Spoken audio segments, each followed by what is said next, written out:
¿Qué tal? ¿Cómo andan? Muy buenas noches. Bienvenidas, bienvenidos a QR. Estamos en Bravo TV, en vivo hasta las 12 de la noche. Hoy es miércoles 3 de septiembre. Guiño, guiño. Lo extraño a Juan. Y así arrancamos. Bueno, siempre tuvimos muy en claro que el gobierno iba a jugar al límite o más allá. Cuando digo siempre es desde el momento en que el propio Javier Milei y su manera muy emocional, muy violenta de interpelar a la sociedad, bueno, nos dimos cuenta que tenía cierta efectividad electoral. Desde su asunción en la Cámara de Diputados, aunque tampoco creíamos en ese momento que podía tener chances serias de ser presidente de la Nación, pero en el momento en que empezamos a pergeñar eso, nos dimos cuenta que Milei o esa manera de acumular política, no solamente en la Argentina, sino en todo Occidente por lo menos, venía a tensar mucho los límites de lo que conocíamos hasta ese momento. Es cierto, pensamos que íbamos a tener mejor respuesta institucional, o que en términos institucionales los límites iban a ser mucho más sólidos, mucho más fuertes respecto de esos excesos, respecto de esas maneras, de esas violencias, y también creímos que el resto del arco político se iba a comportar de otra manera, salvo algunas excepciones. En general convalidó esa manera de ser de Milei, se rindió eventualmente ante su eficacia de conectar con un sector de la sociedad. Por supuesto que no toda la política, ahora vamos a volver sobre eso en un momento. También dijimos en el comienzo del mandato de Javier Milei, en el comienzo de su presidencia, que íbamos a llegar inexorablemente a un momento en que el gobierno empezara a recibir los costos de esos límites que iba corriendo. Los costos de su manera, los costos de su violencia, los costos de las ofensas institucionales, desde el momento uno, cuando habló del Congreso Nacional, de uno de los poderes del Estado, el más esencial de la democracia o el más definitorio o distintivo de la democracia, y le dio la espalda en su jura, en el momento de la jura, más todo lo que vino después. Pero siempre supimos también, insisto, que su plan económico en algún momento lo iba a acorralar, que iba a asumir las consecuencias de un plan económico que, como se repitió tantas otras veces, más allá de algún eventual matiz, iba a tener momentos de embudo, iba a tener momentos de mucho estrangulamiento en términos de tensión financiera y, por supuesto, el impacto que tiene en la vida de la gente, es decir, la respuesta social a esas medidas, en el momento en que la narrativa de que todo era culpa del gobierno anterior y que había que sacrificarse y soportar el ajuste y soportar ese dolor en el propio cuerpo, perdía sentido.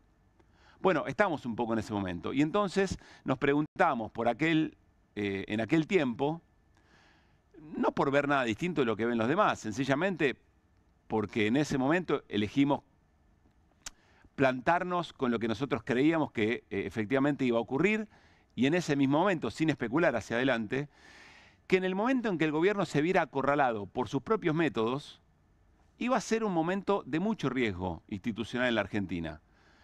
¿Cómo iba a responder una personalidad, un dogma, como el que venía a plantear La Libertad Avanza y el propio Javier Milei en ese momento de sentirse acorralado cuando atraviese sus peores momentos eventualmente? Bueno, lo hemos dicho en otras oportunidades, pero está claro que este es el peor momento del gobierno, lo que no quiere decir que dentro de poco no tenga otro peor momento el propio gobierno, y confirmamos que el gobierno siempre jugó al límite y que en el momento cuando se ve muy a la defensiva, muy cuestionado por las propias prácticas económicas, sociales y políticas, el gobierno redobla la apuesta y el gobierno va a todo o nada. Y lo está demostrando en estas horas. Frente a acusaciones de corrupción, el gobierno se imagina que es posible allanar periodistas. Juega con las estructuras más podridas del Poder Judicial para tener eventualmente algo que lo respalde. El gobierno también, en términos económicos, pone todos los instrumentos de política económica a jugar como se pueda para tratar de sostener el tipo de cambio de cara a las elecciones, ya no de octubre, del próximo domingo, de lo que tiene muy enfrente, de los días siguientes. Y entonces se lleva puesta la actividad económica, y sobre todo es capaz de seguir endeudando al país de una manera muy gravosa. Eventualmente eso en algún momento se tiene que pagar y se va a pagar con más ajuste. Por supuesto, siempre hay expectativas que la política logre revertir eso eventualmente en algún momento, pero empeora la situación de deuda del país, y todo para tratar de llegar con un tipo de cambio, un esquema de cambio muy forzado que ni siquiera los economistas de su propio palo le validan. Bueno, hoy vimos otra escena en la que queda demostrado que el gobierno está dispuesto a llevarse todo puesto, a todo o nada, a jugar más allá del límite, mucho más allá del fleje, en la escena en Moreno. Porque el gobierno eligió construir una escena de suma violencia política, de mucha tensión. Hoy estuvimos todo el día muy pendientes de qué era lo que podía llegar a pasar en la tarde-noche en la provincia de Buenos Aires, en una localidad y sobre todo en unas instalaciones que de ninguna manera estaban preparadas para un acto de cierre de campaña de esas características, por todas las cosas que escuchamos durante la jornada. Porque no había vía de escape, porque no había estructuras suficientes, por un montón de motivos, porque era un territorio que el presidente nunca pisó y que efectivamente es ciudadanía a la que le falta de todo, y se empieza a conectar todo lo que tiene que ver con los recortes del presidente y la vida cotidiana de la gente en obra pública. Para arrancar, en un rato vamos a hablar de esto con Martín Granowski y con Gabriel Catopodis. Y entonces el presidente nos pone frente a una escena que incluso él manifiesta como de posible atentado. El presidente dice: quieren romper nuestro plan económico y están dispuestos hasta matarme. Yo sé que estamos muy acostumbrados en este tiempo a esos excesos del presidente, a ese ir por fuera de los estándares habituales. Pero hoy estuvimos todo el día girando al compás, con mucho temor, nada de celebración, girando al compás de una posible escena de violencia respecto, ni más ni menos que el presidente de la Nación, porque va y se expone solamente para tratar de conjugar una escena de victimización en medio de una desesperación total, porque todas las piñas le entran a este gobierno en un momento de muchísima debilidad. Vamos a observar un poco la escena que nos dio efectivamente el acto en Moreno, en estas imágenes. Ponelo, Juli. Estos son los alrededores del Club Villa Ángela, donde se hizo efectivamente el acto. Vean que había mucha fuerza policial, Gendarmería Nacional, pero también la Policía Bonaerense, tratando de contener y que efectivamente lo que el presidente parecía desear no ocurriera. Pero miren esta imagen. Ese es el acto. Miren la cantidad de personas. Si podemos correr un poquito más, van a ver que atrás aparece un predio donde hay algunos vehículos que nos ayudan a tener una escala de la presencia. Ahí está, miren esa escena.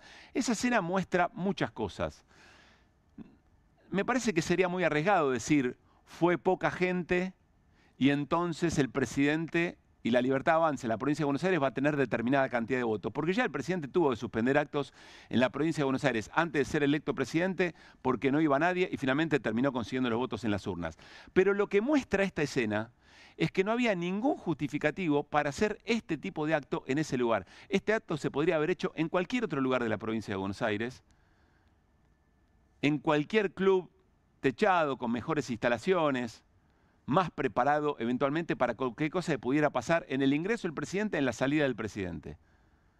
Esa escena lo muestra perfectamente. Estaban prohibidas las cámaras, pero este era un dron de la policía bonaerense, si no me equivoco, que nos dio estas imágenes que nos permiten entender que el gobierno buscó crear esta escena. Y además, esto que van a ver a continuación. La gente, mientras, fíjense, voy a hacer silencio para que escuchen que está Milei hablando. ¡Porque son delincuentes! Allí estaba Milei hablando y la gente se iba. Mucho rumor de que a la gente se le pagó determinada cantidad de dinero para efectivamente ir al acto. Ustedes dirán, bueno, es una práctica de todos los espacios políticos. Es cierto, pero quiero decir, acá había, y por distintos indicios, distintos indicadores, acá había un acto que buscaba otra cosa. No que el presidente fuera a un lugar donde la gente necesita y mucho de la política para que le mejore la vida. No, acá había acá había otro objetivo. Se buscaba un acto vulnerable. Lo mismo que pasó en Lomas, lo mismo que pasó eventualmente en otros actos donde el presidente también le empezó a gustar la idea de ponerse en lugar de víctima e incluso decir que lo querían matar, que el kirchnerismo lo quería matar. Pero vamos a un tramo del discurso del presidente en el escenario, allí en Moreno, en la provincia de Buenos Aires. Van contra la familia. Imagínense cómo deben estar las cosas en este momento en la provincia de Buenos Aires para que hayan hecho los tres tipos de operaciones todas juntas.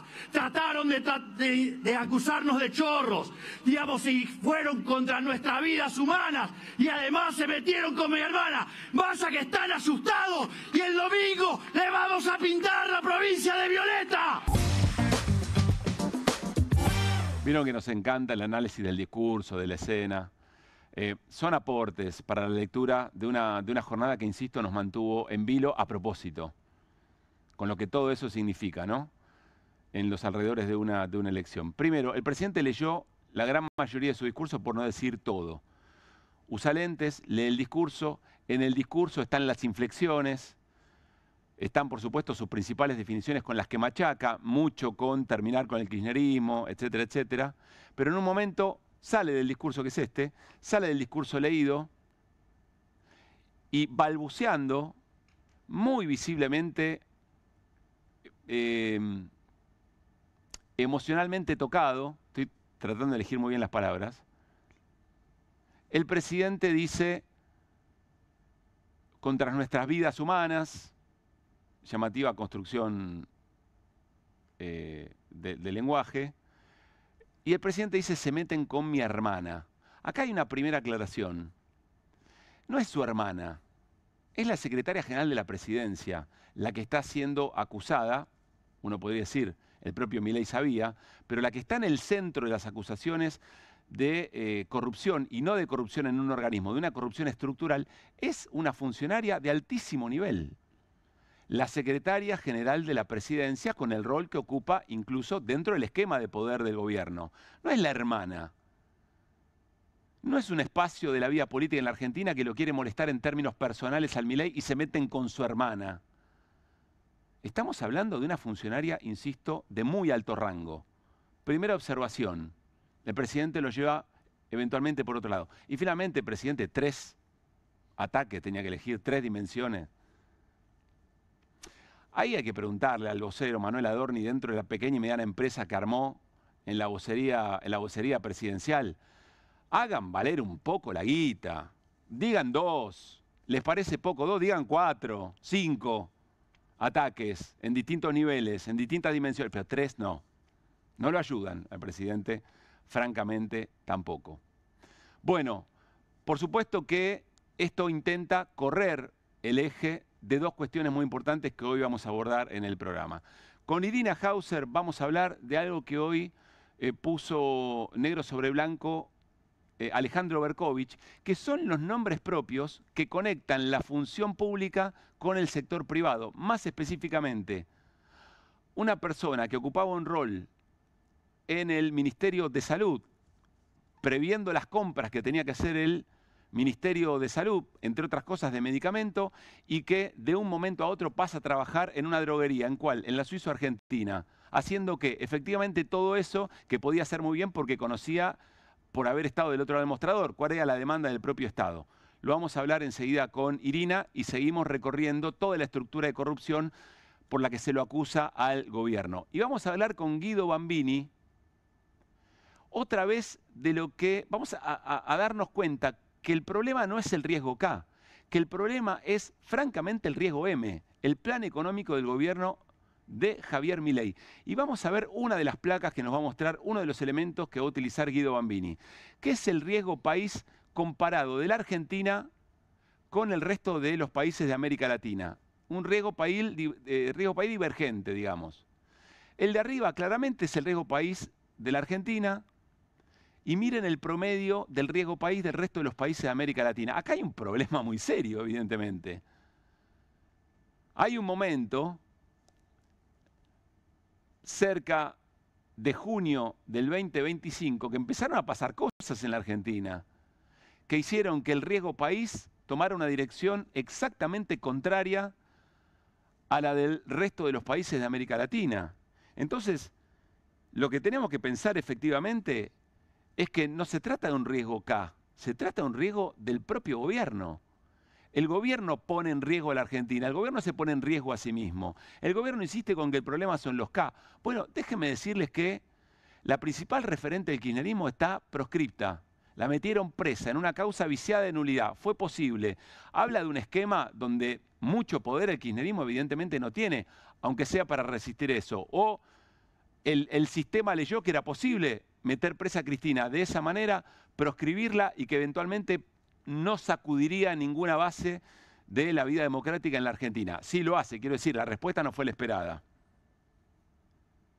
También es cierto que el kirchnerismo está en un momento de, ahora observando lo que hace el gobierno, la debacle del gobierno, pero está en un momento de mirame, no me toques. Cuando pase la elección en la provincia de Buenos Aires y eventualmente camino a o después de la elección de octubre, hay que dirimir cuestiones en la propia hegemonía del peronismo y de todo el espacio que hoy conforma Fuerza Patria. Está, insisto, en mirame, no me toques. El kirchnerismo que dice el presidente tiene la capacidad de matarlo, de arruinarle el plan económico. Y un elemento más, que lo conversábamos con Carlos Heller en estos días. Si vos ves el Congreso, el kirchnerismo es exactamente el mismo de cuando empezó el mandato. Tomó las mismas decisiones y tuvo las mismas posturas que en el comienzo del mandato. Se opuso sistemáticamente a las propuestas del oficialismo. No le dio las herramientas para la gobernabilidad. No le votó la ley bases. Quería voltear el decreto 70, que fue casi una reforma constitucional de hecho. Los que cambiaron fueron los otros. Los que cambiaron fueron todos los que en algún momento fueron eventuales aliados. Los que para esta misma escena electoral se morían por acordar con el presidente y el presidente dinamitó todos los puentes de construcción política en todo el territorio de la Argentina. Entonces, riesgo K no se la cree nadie. No se la cree nadie, francamente. No sé, quizá hay un sector de la sociedad argentina que en su expresión electoral el próximo domingo y el 26 de octubre todavía le queda algo de narrativa, pero no es serio el planteo. Y no es serio el planteo para aquellos que Milei necesita que lo acompañen, que son el resto del arco político.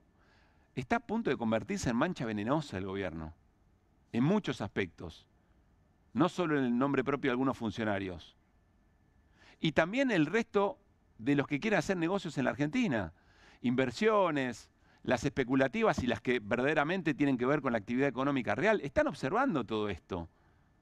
Hay empresarios en el exterior que estaban a punto de concretar algunos negocios o algunas reuniones que están frenando y preguntan a los contactos en la Argentina, che, ¿cómo está la cosa? ¿Qué pasa en las elecciones? ¿Qué pasa con la corrupción? El riesgo es M. El riesgo sos vos, Milei. Lo del riesgo K cada vez tiene menos hilo en el carretel. Arrancamos QR y arrancamos con la voz del día. No son rusos, no son venezolanos, no son espías, son laburantes y directivos que no soportan no poder dormir de noche. Si vos pones a chicas de la noche en las listas, ¿cómo no te va a infiltrar? Te va a infiltrar cualquiera. En la macro desordenada, 12 derrotas consecutivas en el Congreso, el caso Españolo y pérdida de iniciativa política. Hoy el rol es víctima. Patricia Bullrich ha llegado al ridículo de allanar heladeras, pero claro, había acusado de vegana a la persona, encontró pollo. No se olviden de las cosas que hace Patricia Bullrich para tratar de instalar en nuestro país la figura de terrorismo. El kirchnerismo y sus aliados están básicamente aplicando lo que se llama la estrategia de Cortés, que es la de quemar las naves. Desde tratar de destruir el programa económico desde el Congreso de la Nación o intentar matarme. Pero no me sorprendería que les quede el 20% de todo ese gran apoyo militante por descubrir que el gobierno que ellos votaron se dedican sistemáticamente a robar fondos públicos. El ejemplo más claro es el de Libra. Ella hace la negociación con Novelli y con Davis, pero el que pone el tuit es él. Eso es una caja común. Lo que más le va a doler a Milei no es por las redes, no es los canales, vale es en las urnas. Por lo de las coimas que está pegando en el mercado, las encuestas se están dando empate o -2 y el mercado está descontando que el gobierno va a perder por 8 puntos.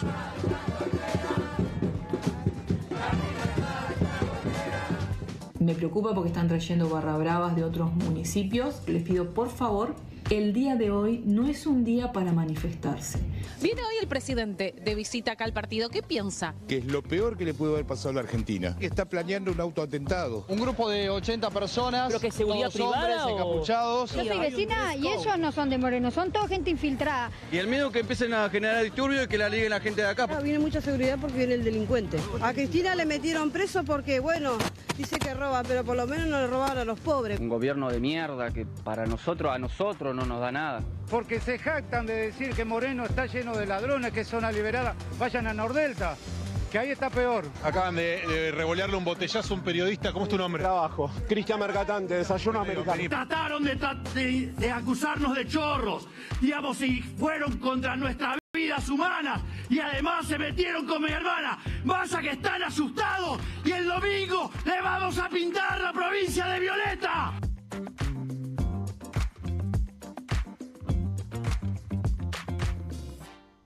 Bueno, y antes de presentar al equipo de QR, vuelvo a quedarme ya en otro tono con el planteo de Milei de los 3 abordajes o los 3 ataques que recibe el gobierno por parte del kirchnerismo, etcétera, etcétera, y nos la deja picando el presidente con el 3. Tenemos una portada para el día de hoy que es portada trivia. Se imaginarán por qué. Obsérvenla, préstenle atención. Los González están trabajando para este programa. Muy bien. Machi, un gran abrazo. Miren detrás. Busquen las referencias. Hay algunas sencillas, otras no tanto. Jueguen en casa y construyan con nosotros el programa de hoy en nuestro canal de YouTube. Pueden allí chatear. Después vamos a desafiar a nuestro equipo, que lo está viendo con ustedes. Solamente producción, y yo lo habíamos visto antes. Hay algunas que son bastante bravas. Ahora sí. Hecha nuestra portada, que nos va a acompañar en el programa de hoy. Muy buenas noches, Irina Hauser. ¿Qué dice? ¿Qué tal? Buenas noches, muy lindo. Hola, Martín. El juego. Buenas noches. ¿Cómo estamos? Muy bien. ¿Qué dice, Guido? Buenas noches. Bien. ¿Cómo estamos? Bueno, nos sacamos una sonrisa que no nos viene nada mal. ¿Jugamos o no jugamos? La verdad. ¿Cómo? ¿Y jugamos o no? No, jugamos? un ratito, para que la piensen. Bueno. Hagan captura de pantalla y un ratito... Pero en un ratito uno se olvida por ahí. Sí. Hoy hablábamos con Juli Romero en producción. La verdad que el gobierno, en esto, no quiero ser reiterativo, en el riesgo de naturalizar tantas cosas, pero hoy el gobierno construyó una posible escena de atentado contra el presidente que nos tuvo y nos mantuvo muy en alerta durante toda la jornada, ¿no? Es decir, coqueteando todo el tiempo con la violencia política como un elemento para que incida efectivamente en las elecciones. No lo dijimos en la apertura, pero me parece que el gobierno de la provincia de Buenos Aires, otra vez, después le voy a decir cuál creo que fue la otra escena, se anticipa. Y entre Javier Alonso, el ministro de Seguridad, el propio gobernador Kicillof y Mariel Fernández, la intendenta de Moreno, creo que desactivan un poco lo que quizá podía llegar a pasar si nadie decía nada. No sé qué piensan. Con Milei no podía pasar nada, obviamente, porque digamos, si vemos el desfile que mostramos anoche, que en realidad era de hoy, ¿no es cierto? El desfile en China, sí, anoche, que era de hoy. Y poníamos las dos cosas juntas, yo no sé dónde había más despliegue. Si en el aniversario de de la Segunda Guerra Mundial o esto. Compro, pero entonces, a veces acá es más fácil de hacer. No, es que custodiaron, lo que hicieron esta vez es lo que no hicieron en Loma de Zamora. Custodiaron al presidente. A quienes no custodiaron es ni siquiera a sus propios simpatizantes. Lo dejaron en tierra de nadie. Algunos seguían abandonados todavía dando vuelta por ahí. No todos tienen la suerte que un barra brava lo suba a la moto, ¿no? Como experto en... Sí, igual pareciera que con alguna instrucción porque todos con capucha, ¿no? Sí, una parte sí, además... Según parece hasta ahora, digo, yo no lo tengo confirmado, pero el colega herido es por un piedrazo tirado por una bandita de un puntero de la Libertad Avanza. ¿Piedrazo o botellazo? Botellazo, disculpe. Me parece que o sea, que además de haber una especie de batalla, como les gusta llamarlo a ellos, que tiene algo de real porque la llevan a lo fáctico, digamos, la guerra discursiva que generan es tremenda. pero están peleando desde hace muchos días para que no se hable de las coimas. Yo perdonen que insista con lo mismo, pero es porque es lo que los está golpeando frente al domingo. Entonces, primero fue la denuncia contra el comando venezolano ruso y Central Córdoba, Santiago del Estero. Sí, bueno, ahí está. Está Mauro Federico, que responde a Putin, y todavía no sabemos Jorge Rial a quién responde, cuál de los dos. Me gustó la respuesta de la embajada rusa igual. Claro. ¿Sabés qué puesto tenía el embajador ruso? Fue director de contraterrorismo de la Cancillería rusa antes de venir acá, hace unos años. Algo conoce del tema. Sí. Bueno, primero fue eso. Y bueno, esto, bueno, viene al despliegue de hoy en Moreno, vienen dándole una manija tremenda hace un día, 2 días, tratando... Sí, lo que pasa es que venimos de lo de Lomas, donde más allá de cualquier elemento, la verdad es que es muy verosímil creer que el gobierno quería pasar a la victimización, toda su narrativa va en ese sentido. Sí. El propio presidente diciéndole a un medio extranjero, están dispuestos a matarme o incluso podrían querer matarme. Pero Lomas, ¿cuándo fue? Hace también. La semana pasada. Por eso, pero fue en el medio de lo de las coimas. Por eso insisto, o sea, me parece que... Es muy evidente, decís. Que es muy evidente. Sí. Hoy el secretario de Finanzas, en una entrevista a la mañana, Pablo Quirno, menciona también como una de las cuestiones que están desestabilizando, generando incertidumbre en materia cambiaria e inflacionaria, el supuesto golpe de Estado que recibió, el supuesto atentado. Atentado, dijo, el supuesto atentado que le hicieron al presidente la semana pasada en Lomas de Zamora. Pero son unos descarados, la verdad. Bueno, sí, eso le puede terminar esa palabra para hablar de, además de una escena donde realmente Milei fue desprotegido. Claro. Patricia Bullrich no mandó toda la artillería que manda a reprimir a los jubilados. Claro, bueno. Hoy se cumplió la cápsula. Claro. Pero yo insisto, me parece que hay un muy bien hacer por parte del gobernador de la provincia de Buenos Aires cuando desactiva y dice con claridad, si pasa algo es responsabilidad del gobierno, porque este lugar no está preparado para un acto de estas características. Lo dijo el gobernador en términos políticos, lo dijo el ministro de Seguridad de la provincia en términos técnicos, si ustedes quieren, y la propia Mariel Fernández contó que nadie le estaba prestando un lugar al propio Milei, y que fueron efectivamente a buscar un terreno vinculado a una parroquia. Le dije, pero escúchame, vos dijiste que Francisco era el representante del maligno en la tierra, que no, me parece que no es por ahí. Bueno. Ahora, lo que vos decís, perdón, Pablo, y relacionado con lo que citaba Guido de Quirno, hay un problema no para este gobierno solamente, para cualquier gobierno. Si vos sos el Poder Ejecutivo, y el Poder Ejecutivo es unipersonal y es el presidente según la Constitución argentina, pero en cualquier lugar del mundo tenés un límite para la victimización. Cuando vos te pasás de rosca de la victimización, pasás a ser débil. Y nadie quiere, o nadie respeta, y hablo de establishment inclusive, nadie respeta a alguien débil. Pasás a ser débil vos, digo, atentado, ¿cómo? ¿Sos víctima o mandás? Sí. Si no mandás, hablo de mandar constitucionalmente, no hablo de dictadura ni del proyecto de Milei, que yo creo que es un proyecto tiránico. Digo, no hablo de eso, hablo de lo que todavía pasa. Creo que es un proyecto de construcción tiránica, pero daría para hablar más. Bien. Pero lo que digo es, puestos del otro lado... Tener control. Tenés que tener control político. Puesto del otro lado, si vos te victimizás y soy débil, soy frágil, me van a hacer atentado... Te lleva puesto al mercado. Bueno, ¿qué mandás? ¿Sobre qué mandás? Vamos a ir compartiendo algunas imágenes de lo que ocurrió en Moreno hace un rato nada más. Vean estas para comenzar. Milei ingresando al acto como lo suele hacer siempre. No es lo mismo un espacio cerrado, eventualmente, que todo lo que les explicamos en este rato. Y miren lo que estaba pasando afuera. Acá el colega que recibió, como recién explicaba Martín, un botellazo. Cristian Mercatante, que es un colega de América, si no me equivoco, ¿no? Desayuno Americano, me parece el programa Desayuno Americano. Bueno, evidentemente acá no estaban dadas las condiciones para llevar adelante este acto. Está dentro de los manuales de la propia construcción del caos. Yo no voy a decir si fueron autoprovocados o no de ninguna manera, pero Milei perfectamente puede decir, che, a Bolsonaro le funcionó cuando lo apuñalaron en un acto de campaña. Al propio Trump, es muy jugado decir que lo de Trump no era otra cosa que la que vimos, digamos, ¿no? Porque llegaba, si alguien le chiflaba del otro lado y miraba por otro lado, que fueron 7 milímetros de distancia, ¿no? Claro, de la cabeza. así es. No, eso fue un atentado claramente. Pero eventualmente... Lo de Bolsonaro me quedan dudas todavía. Sí. En los cerebros del caos del propio gobierno, que les gusta tanto imitar a ese manual de instrucciones para generar capital político, probablemente se les cruzó por la cabeza que esto era posible. Yo creo, perdón, Pablo, creo que además lo que hubo hoy, después si querés vamos al discurso, que me gustaría hablar alguna cosa también. Dale. Creo que lo que hubo hoy también es una especie de invasión de la provincia de Buenos Aires por parte del Poder Ejecutivo, del gobierno federal.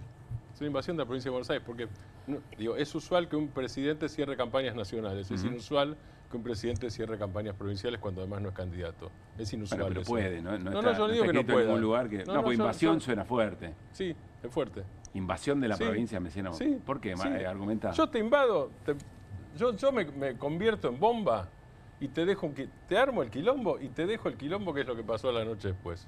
A eso me refiero.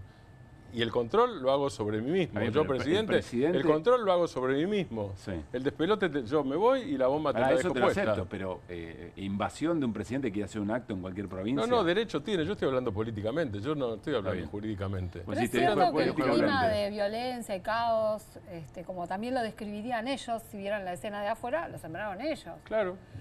Es que a mí eso es lo que más me preocupa, digamos, ¿no? ¿Qué estamos viendo ahí?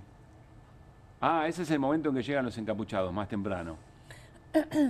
Recuerden que no se podía entrar con cámaras, ¿no? Que había una prohibición de ingresar con cámaras. Bueno, y todas estas personas estaban entrando al acto algunos minutos antes de que llegue el presidente Javier Milei. Muy sospechoso todo. Nadie lo vio. Imagínense si este acto lo organizaba eventualmente otro espacio político, no sé, pónganle en la Argentina el peronismo. El desfile de imágenes que se hubieran tenido. Se filtró también un audio, después lo vamos a repasar. Me parece interesante eso que se filtró de Vera, uno de los punteros de La Libertad Avanza, con algún pasado en el peronismo, juntando gente. Creo que ahí hay otras cosas para conversar, pero lo que plantea Irina a mí me parece el centro de la escena. Un gobierno que está dispuesto a crear una escena de potencial magnicidio, ¿no? Porque el presidente dice, hasta me quieren asesinar, somos víctimas. El propio Adorni el otro día diciendo, no vamos a decretar ningún feriado, comparando lo que pasó en Loma de Zamora con el atentado contra Cristina Fernández de Kirchner. Bueno, me parece que se ven mucho los hilos. Yo quiero que nos vayamos metiendo en otros temas, porque detenernos mucho acá, si bien es grave, también le quita lugar a lo que verdaderamente el gobierno le está preocupando y que le preocupa a todo el ecosistema político en la Argentina, que son los datos económicos y lo que está pasando con la corrupción del gobierno de Milei. Pero miren, nos vamos a ir metiendo en el tema de los audios.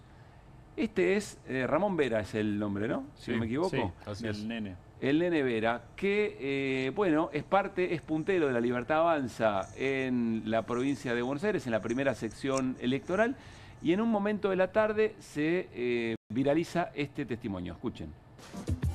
Buenas tardes a todos. Muchachos, me piden horario límite para pasar, cantidad de colectivos. Si alguien quiere colectivos de la sección, hora 15, 15:30. Ya me pasaron varios, pero los que no me pasaron y quieren movilizar y necesitan colectivos, ese es el horario límite, 15, 15:30 horas. Vuelvo a decir, los que me pasaron ya no, está todo bien, no hay problema. Faltan bastante todavía, así que mándenme por privado cualquier cosa, lo que necesiten. Bueno, a mí no me sorprende para nada. Es más, voy a decir otra cosa, quizá les caiga antipático, pero la organización en micro de gente yendo a un acto político, a mí me parece que está muy bien, porque la política y la organización van de la mano, eventualmente. Después hay que ver qué otras cosas hay en juego. A mí no me escandaliza para nada lo de Vera en este audio. Ahí está Vera supervisando eventualmente. Es el de camisa celeste, ¿no? Que está de espalda, Pablo, supervisando el ingreso a un sector de la militancia. Hoy vi haciendo zapping en varios canales que descubrían el Gran Buenos Aires y descubrían Moreno. Sí. Hay mucha gente que descubrió Moreno. Es insólito, pero está así. Está solamente 35 kilómetros para el descubrimiento de Moreno. Si ya que descubren Moreno, que pongan el GPS, que busquen transporte público, que es difícil, a ver en cuánto llegás. No desde Buenos Aires, no desde el centro de Buenos Aires, de cualquier lugar. Sí. y llegar al barrio Trujillo en Moreno, digo, desde el centro de Moreno, puede ser media hora, 40 minutos más o menos. O sea que yo tampoco, digamos, nunca demonicé los colectivos para ninguna fuerza política, porque además es imposible, si no, digamos directamente que no tiene que existir la política, ni los actos, ni la organización, ni la política, y chau. Son valiosos los autoconvocados, por supuesto, dicen algo, ¿no? Pero la organización es muy importante.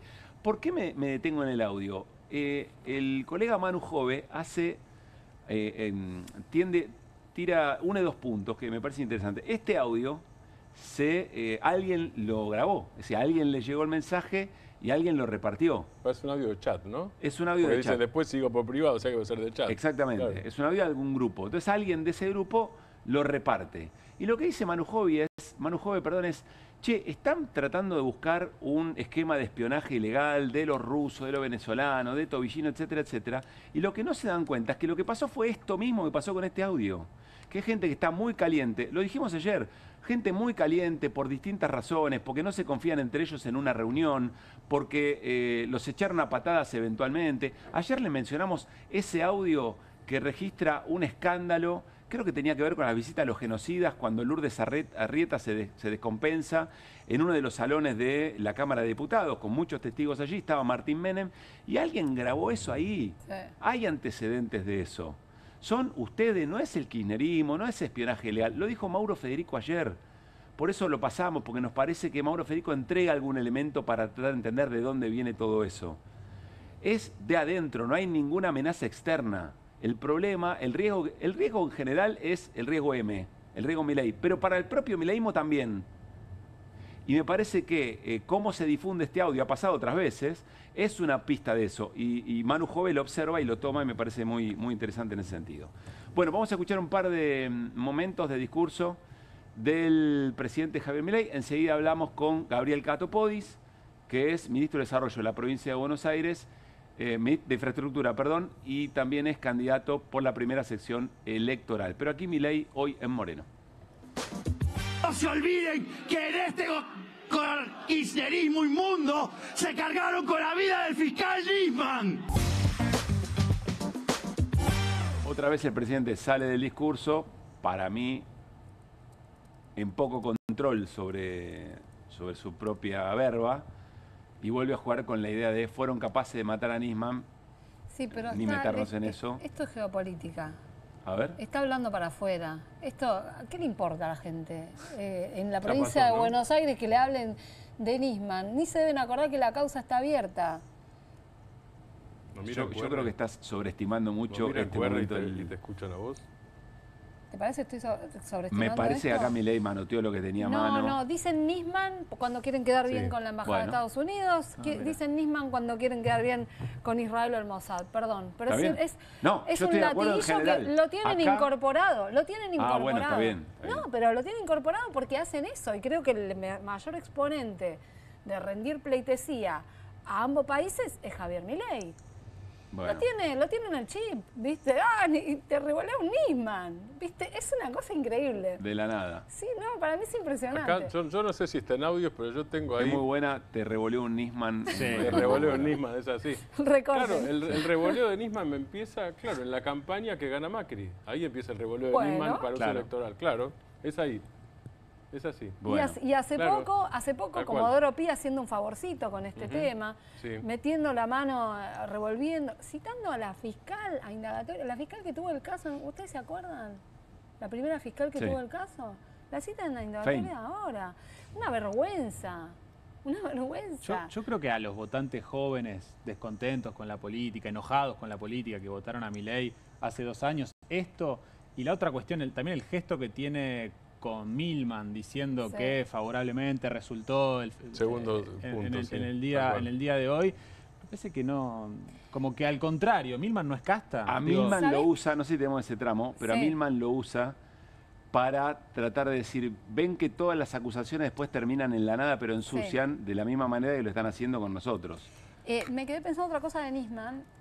Eso también conecta con Cristina y con el kirchnerismo, porque la acusación velada y pendiente, que hasta la tomó el futuro embajador de Estados Unidos, Lamelas, es que... Perdón. ¿Se acuerdan que habló del caso del memorándum? Perdón, dice Martín. No, bueno. El apellido, Martín, el apellido. Por eso, ¿qué pasa nada? Pero ese tema está en el aire. Sí. Ese tema, el tema Nisman está en el aire y lo que tratan también es de asociarlo con Cristina, como si hubiera sido, ¿qué es el memorándum? Cristina mandó a matar. Bueno, son capaces de, ¿no? Bueno, es la idea de son capaces de. Bueno, pero trabajan sobre todo eso. Sí. Yo realmente creo que es algo que lo tienen súper incorporado. Y lo que traes de Milman, que si querés, no sé si lo querés, después lo desarrollamos después, tampoco es antojadizo. Lo puso en un tuit además el presidente, claro. ¿no? Enseguida, ya está Catopodi, sé que nos está esperando, pero dame ese tramo de Milei donde construye escenarios de resultado electoral para el domingo, me parece que también es importante, incluso para la charla con Gabriel. La batalla contra el kirchnerismo es una batalla moral, es una batalla contra unos delincuentes y chorros.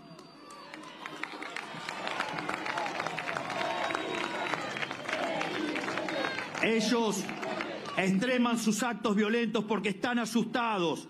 Y están asustados precisamente porque los bonaerenses y los argentinos de bien les perdimos el miedo. Porque finalmente la provincia de Buenos Aires despertará y gritará: ¡kirchnerismo nunca más! Hoy, todas las encuestas coinciden en que estamos en una situación de empate técnico. Esto quiere decir que puede ganar cualquiera y significa que un par de votos aquí o allá definirán qué fuerza triunfará en esta elección. Significa también que cada voto individual vale muchísimo más que una elección normal. Hoy más que nunca, el voto de un individuo puede hacer la diferencia. A los kirchneristas este escenario les aterra.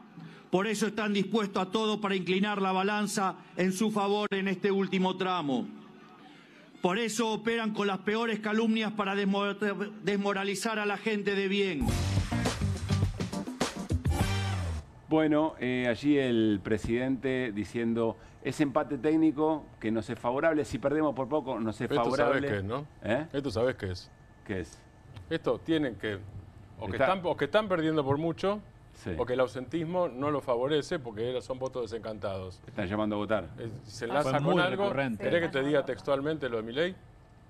Que viene después. Sí. Textual. Sí. ¡Anda a votar! Sí. Lo dijo así 3 Gracias, veces. Granovsky. Yo te pregunté si querías textual, yo te digo textual. Estamos en un día de grandes performances. Gabriel Catopodis está en línea, nos esperó unos minutos. Gracias, Gabriel. Pablo Caruso y todo el equipo de QR, saludamos. ¿Cómo estás? Lo despabiló, Martín. Claro. ¿Qué tal, Pablo? ¿Cómo estás? Claro, hasta ahora, después de tanta recorrida, estaba medio dormido, te despabiló Martín Granovsky. Un poquito. Un poquito. A ver, ¿coincidís con Martín? Arranquemos por ahí. ¿Coincidís que hay preocupación en el gobierno respecto de quién no vaya a votar y por eso Milei dice anda a votar de esa manera? Bueno, está claro que en términos del humor social, de lo que uno va sintiendo en la calle, ellos la elección la están perdiendo. Después veremos qué pasa con los votos el domingo, ¿no? Pero en términos de iniciativa, de instalar los temas de agenda, de conducir de alguna manera la agenda y las conversaciones alrededor de esta elección, definitivamente el gobierno no está pudiendo. Este era el año del rebote, este era el año donde ellos tenían que estar con otros números, con otros resultados económicos y por supuesto con mucha más fortaleza, y definitivamente lo que yo encuentro en la calle es mucho, pero mucho enojo. Todo lo que de alguna manera hasta hace algunos meses aparecía reflejado en indicadores, en gráficos, en debates y discusiones entre economistas de un lado y del otro, ahora desde hace algunas semanas está en la calle, se instaló en la calle, cruza la vida cotidiana de la gente, y eso definitivamente es lo que va a terminar de generar un voto de mucho enojo para frenar y cambiar esas decisiones. Antes de preguntarte por el acto en Moreno, déjame preguntarte por el acto en Tigre. Hoy cerraban en Tigre con el gobernador Kicillof, estaba Sergio Massa, bueno, distintos referentes, por supuesto, y candidatos y candidatas de esa sección electoral. ¿Y con qué modo de interpelar? ¿Cuál te parece, Gabriel? Escuchando al gobernador uno más o menos se da cuenta. ¿Cuál es el mensaje a unos pocos días de la elección? Que no alcanza con con protestar, que no alcanza con hacer un paro, que no ha servido solamente ir por el Congreso Nacional con proyectos de ley que fueron muy importantes. La única instancia definitiva que puede hacer que Milei escuche, que el gobierno escuche, que el gobierno entienda que el rumbo es equivocado, que la gente la está pasando mal, es el voto. Entonces es cada 2 años y cada 4, no es todos los domingos, y es la posibilidad de que como sociedad nos pronunciemos y podamos decidir, y eso es indelegable y eso no lo vamos a regalar, no vamos a dejar que nadie opine y decida por nosotros en el cuarto oscuro, y eso es lo que yo creo que se tiene que expresar el próximo 7 de septiembre, el domingo. Gabriel, Martín. ¿Cómo estás, Gabriel? Hoy miraba las imágenes y haciendo un poco de zapping antes de venir para acá, y descubrí que hay mucha gente asombrada de cómo es el Gran Buenos Aires y asombrada de cómo es Moreno en particular y cómo es el barrio Trujuy, donde seguramente mucha gente no estuvo nunca. Gente que debiera estar, digo, algunos no tienen obligación, gente que profesionalmente debiera estar. Pero voy a otro punto, porque parte de la discusión de la campaña y frente al gobierno en general es el tema de la obra pública. En Moreno en particular, ¿qué cosas frenó el gobierno nacional y qué cosas pudo hacer la provincia y qué cosas son imposibles de hacer si no hay recursos del gobierno nacional? Mirá, 2 obras muy importantes que en Moreno se frenaron. Todas las obras de la Universidad Nacional de Moreno, como todas las obras en todas las universidades, se frenaron. Esas obras hoy las está retomando la provincia de Buenos Aires, pero una obra mucho más importante y muy grave que se haya parado, que es la planta de tratamientos de líquidos cloacales de Catonas, que tenía financiamiento internacional. ¿Qué quiere decir eso?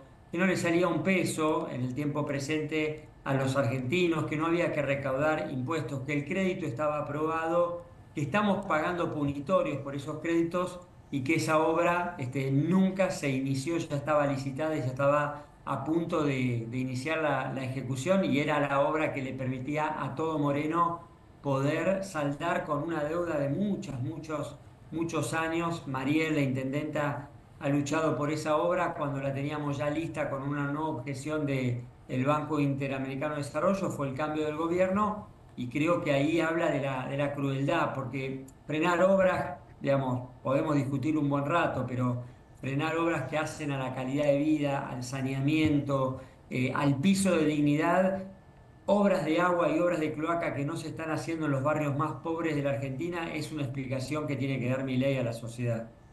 Gabriel, ¿qué sentís que quiso hacer Milei hoy con el acto allí en Moreno? No, me parece que están jugados, me parece que están ya con el minuto final, el último momento de poder. Yo creo que ellos sienten que están realmente acabados en términos de posibilidades y estaban jugando también a esto, ¿no? A distraer, a poner el tema de la seguridad y de un posible conflicto en el conurbano bonaerense, un gobierno nacional que utiliza más de 15.000 efectivos para cagar a palo a 15 jubilados todos los miércoles, no puede hacerse cargo de asegurar el acto de cierre de su fuerza política. Bueno, es de una gran irresponsabilidad, pero no nos podemos distraer, Pablo, porque es lo que ellos pretendían. Tenemos que volver al único eje, lo único que manda esta elección, que es que el bolsillo duele y que los argentinos y los bonaerenses en particular han hecho un sacrificio enorme estos 2 años, pero que están sintiendo que no les ha traído ningún beneficio, que fue absolutamente inútil. Y entonces la decisión del 7 de frenarlo, ¿por qué? Bueno, porque es un gobierno que le roba a los discapacitados. De frenarlo, ¿por qué? Porque es un gobierno que le baja los impuestos a los más ricos, pero le niega una mejora, un aumento a los jubilados. Frenarlo, ¿por qué? Bueno, porque ya transitamos por este camino de la timba, el festival de bonos y el derrame y el endeudamiento, y de ahí no vuelve nada para la clase trabajadora, para la clase media. Es un plan que hackea la posibilidad de ser clase media en la Argentina. Viste, Gabriel, que en ningún testimonio, no sé, me imagino que en los recorridos que vos hacés como dirigente o como ministro, pero en los que se escuchan también, por ejemplo, en los canales de noticias, cuando salen con el micrófono a la calle, nunca nadie dijo vivo mejor. Siempre hubo un reconocimiento de que se iba viviendo peor con las políticas de Milei. Pero había una suerte de esperanza, de expectativa, o ponerle algún sentido de transformación hacia el final, a tierra prometida, y que ese ajuste tenía algún sentido. ¿Crees que todo el tema de las acusaciones por coimas, el 3% de Karina Milei, crees que rompió un poco esa narrativa?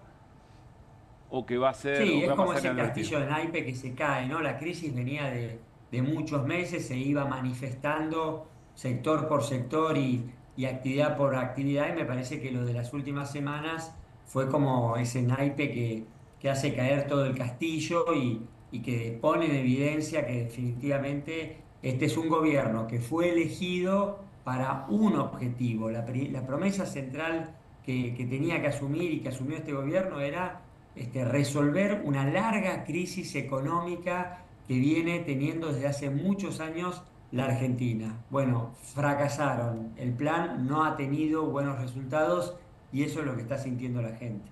La última, Gabriel, ¿cómo percibís la primera sección electoral donde sos candidato? Y ayudanos un poco a leer. Vamos a tratar de ir a lo, no sé si a lo previsible, pero quizá en la previa a lo esperable. La clave sería buena diferencia en la tercera, parejo en la primera, ganar por poco en la primera. Y es una cuenta, Pablo, viste, como aritmética, para mí complicada, rara. Yo lo que veo es a la gente con la decisión de ir a votar, a la gente con la decisión de no regalar esa oportunidad, mucha bronca. Antes era cansancio, ese cansancio en las últimas semanas se transformó en bronca y ahora necesitamos que esa bronca se exprese en un voto, y me parece que hay un común denominador en toda la provincia, que es que definitivamente Milei tomó la peor decisión, un ajuste brutal, un endeudamiento, meternos en una recesión terrible, y la verdad es que nadie votó eso, y lo que él llama ajuste, lo que él llama ahorro, en realidad es uno de los ajustes más brutales que ha tenido nuestro país, con un efecto muy concreto y muy directo en la vida cotidiana de la gente. Hay un frenazo de la actividad económica que en los próximos meses en el programa ustedes van a estar obligados a comentar el cierre de empresas y el aumento de la desocupación como una foto que se viene lamentablemente y que va a ser, bueno, un poco el tema de la agenda de los próximos meses. Gabriel, gracias por la charla, un gran abrazo. Chao chicos, un abrazo muy grande, buenas noches. Enseguida hablamos con Beto Quevedo, sociólogo, especialista en comunicación política, para que también nos cuente qué está viendo en la escena general.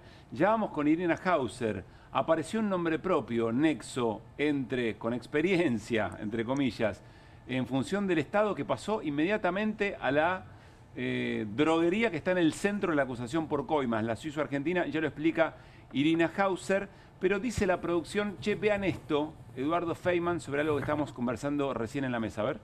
No, me dio esa sensación, ¿no? Sí, y lo más fuerte fue, se cargaron a Nisman. Claro, obviamente. No, fuerte, muy fuerte. Los kirchneristas seguramente van a salir a decir, claro, otra vez sacan al cadáver de Nisman. Cada vez que ven que no les va bien en una elección, tanto el macrismo como el mileísmo sacan a Nisman del cajón, ¿no? Por supuesto, salvo, digamos, en el blindaje a Karina Milei, a su hermana, creo que dijo, pese a las operetas que llegan de los rincones más oscuros de la política, no hubo mención, obviamente, ni a rincones oscuros es inteligencia. Bueno. ¿No? Es más o menos algo parecido a los sótanos de la democracia. De la democracia de Alberto Fernández. Deben tener Rossi, ¿no? Rossi y Feynman de un monitor mirando QR. Y ahí está Irina, deben haber dicho, ¿no? Ah. La escucharon a Irina. No, por favor. Directamente. Si no dijeron, o va a estar. O va a estar. O va a estar, sí, claro, ya la veo Irina. Ya me está. imagino a Irina Hauser Participar. en ese canal haciendo reflexiones sobre el revoleo de Nisman. Dicho sea de paso, ¿vieron cuál es la canción que más entona el presidente cuando arranca el acto? Una que arranca diciendo, saquen al pingüino del cajón. Sí. Fuerte, ¿no? Sí. Pensé que era una canción cubana la que ibas a decir. No. Porque hay un reel dando vueltas. ¿Hay un reel? Hay un reel que lo muestra él cantando, Guantanamera, con otra letra. Y Karina le dice, ¿qué estás haciendo? Se me pegó, dice. Claro. Lo podemos saludar al Beto Quevedo, sociólogo, Luis Alberto, especialista en comunicación política. Beto, ¿cómo te va? Muy buenas noches. Hola Pablo, hola a todo el equipo, ¿cómo están? Gracias como siempre, muy consultado. Sos un pasajero frecuente de QR, ya es hora de que lo aceptes. Bueno, pues es que hoy conversaba con un dirigente del peronismo de muchos años, esos que saben leer muy bien los pliegues de los momentos políticos, y decíamos, bueno, qué difícil es tratar de entender cómo se traduce todo esto en votos el domingo, en la actitud electoral de la gente el domingo, porque están pasando todos los días cosas, algunas son realmente muy importantes, otras son más humo, pero todo el tiempo es como un movimiento permanente, ¿no? de mucha intensidad. Uno se pregunta cómo está la cabeza de la ciudadanía frente a esta escena, Beto. Lo primero que te diría es que me parece que la intensidad política con la cual nosotros en nuestras cabezas miramos las cosas no es siempre lo que le pasa a la mayor parte de los ciudadanos que tienen un poco más de distancia con la política, tal vez. Saludablemente. Saludablemente, pero no con su economía cotidiana, no con sus problemas cotidianos, no con sus esperanzas, no con sus planificaciones. Me parece que es ahí donde Milei les ha pegado fuerte, ¿no? Milei despertó esperanzas en el 2023. Yo creo que Milei no solo gana por el fracaso de los gobiernos anteriores en 2023, sino que porque fue un político capaz de conectar con cierto espíritu posible de futuro, ¿no? Hay una Argentina posible de futuro, hay algo que tenemos que reconocerle a Milei en el 2023, que fue conectar de una manera positiva con que él podía sacar a la Argentina de este letargo económico, de estos problemas que todos vivían, especialmente de la inflación. Yo creo que eso fue su gran valor político. Me parece que lo que se fue deteriorando fueron algunos de estos pactos que hizo con sus ciudadanos, con los que lo votaron, y creo que eso se fue resquebrajando, y creo que eso no necesariamente llevó a que el votante un poco desencantado de Milei decidiera irse con la oposición. Yo creo que hay una parte que todavía mantiene algo de esperanza, por eso creo que Milei va a tener una elección muy significativa todavía en estos, tanto en septiembre como en octubre, pero sí se le ha roto el encanto, sí se le ha roto la magia, sí se le ha roto este Milei economista que maneja todas las variables que pueden poner a la Argentina en un camino de prosperidad, de trabajo, de crecimiento, etc. El experto en crecimiento con o sin dinero hoy no habló de economía. En realidad habló primero de una defensa de su hermana. Esto es una actitud defensiva. Segundo, de que hay un empate técnico en las elecciones de la provincia de Buenos Aires. Esto es una lectura pesimista de voy a pintar de violeta todo el país y la provincia de Buenos Aires. Y tercero, de tratar de correr un eje que yo creo que hoy sí está en esta elección plantado, que es el eje que se vota ahora en septiembre y en octubre. Yo creo que se vota o Milei Esperanza, lo que queda de Esperanza, o no a Milei, parémoslo, pongámosle un freno a Milei. Milei anti-Milei es un eje de esta campaña. Él trató de correrla a kirchnerismo anti-kirchnerismo. Me parece que no tiene la misma eficacia en el oído de la gente, porque con eso en realidad él había tratado de superarlo en 2023, ¿no? Casta o libertad, bueno, ahora vuelve, es como medio del pasado. Esto se parece más a una campaña de Macri, pero no coloca la promesa de futuro. Me parece que se perdió en eso, perdió magia, perdió fuerza, perdió convicción.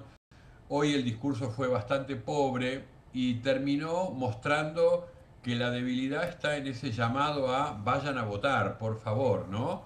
bueno, como recién Martín lo invitaba, pero es un poco eso, ¿no? Necesito que vayan a votar porque esto se cae.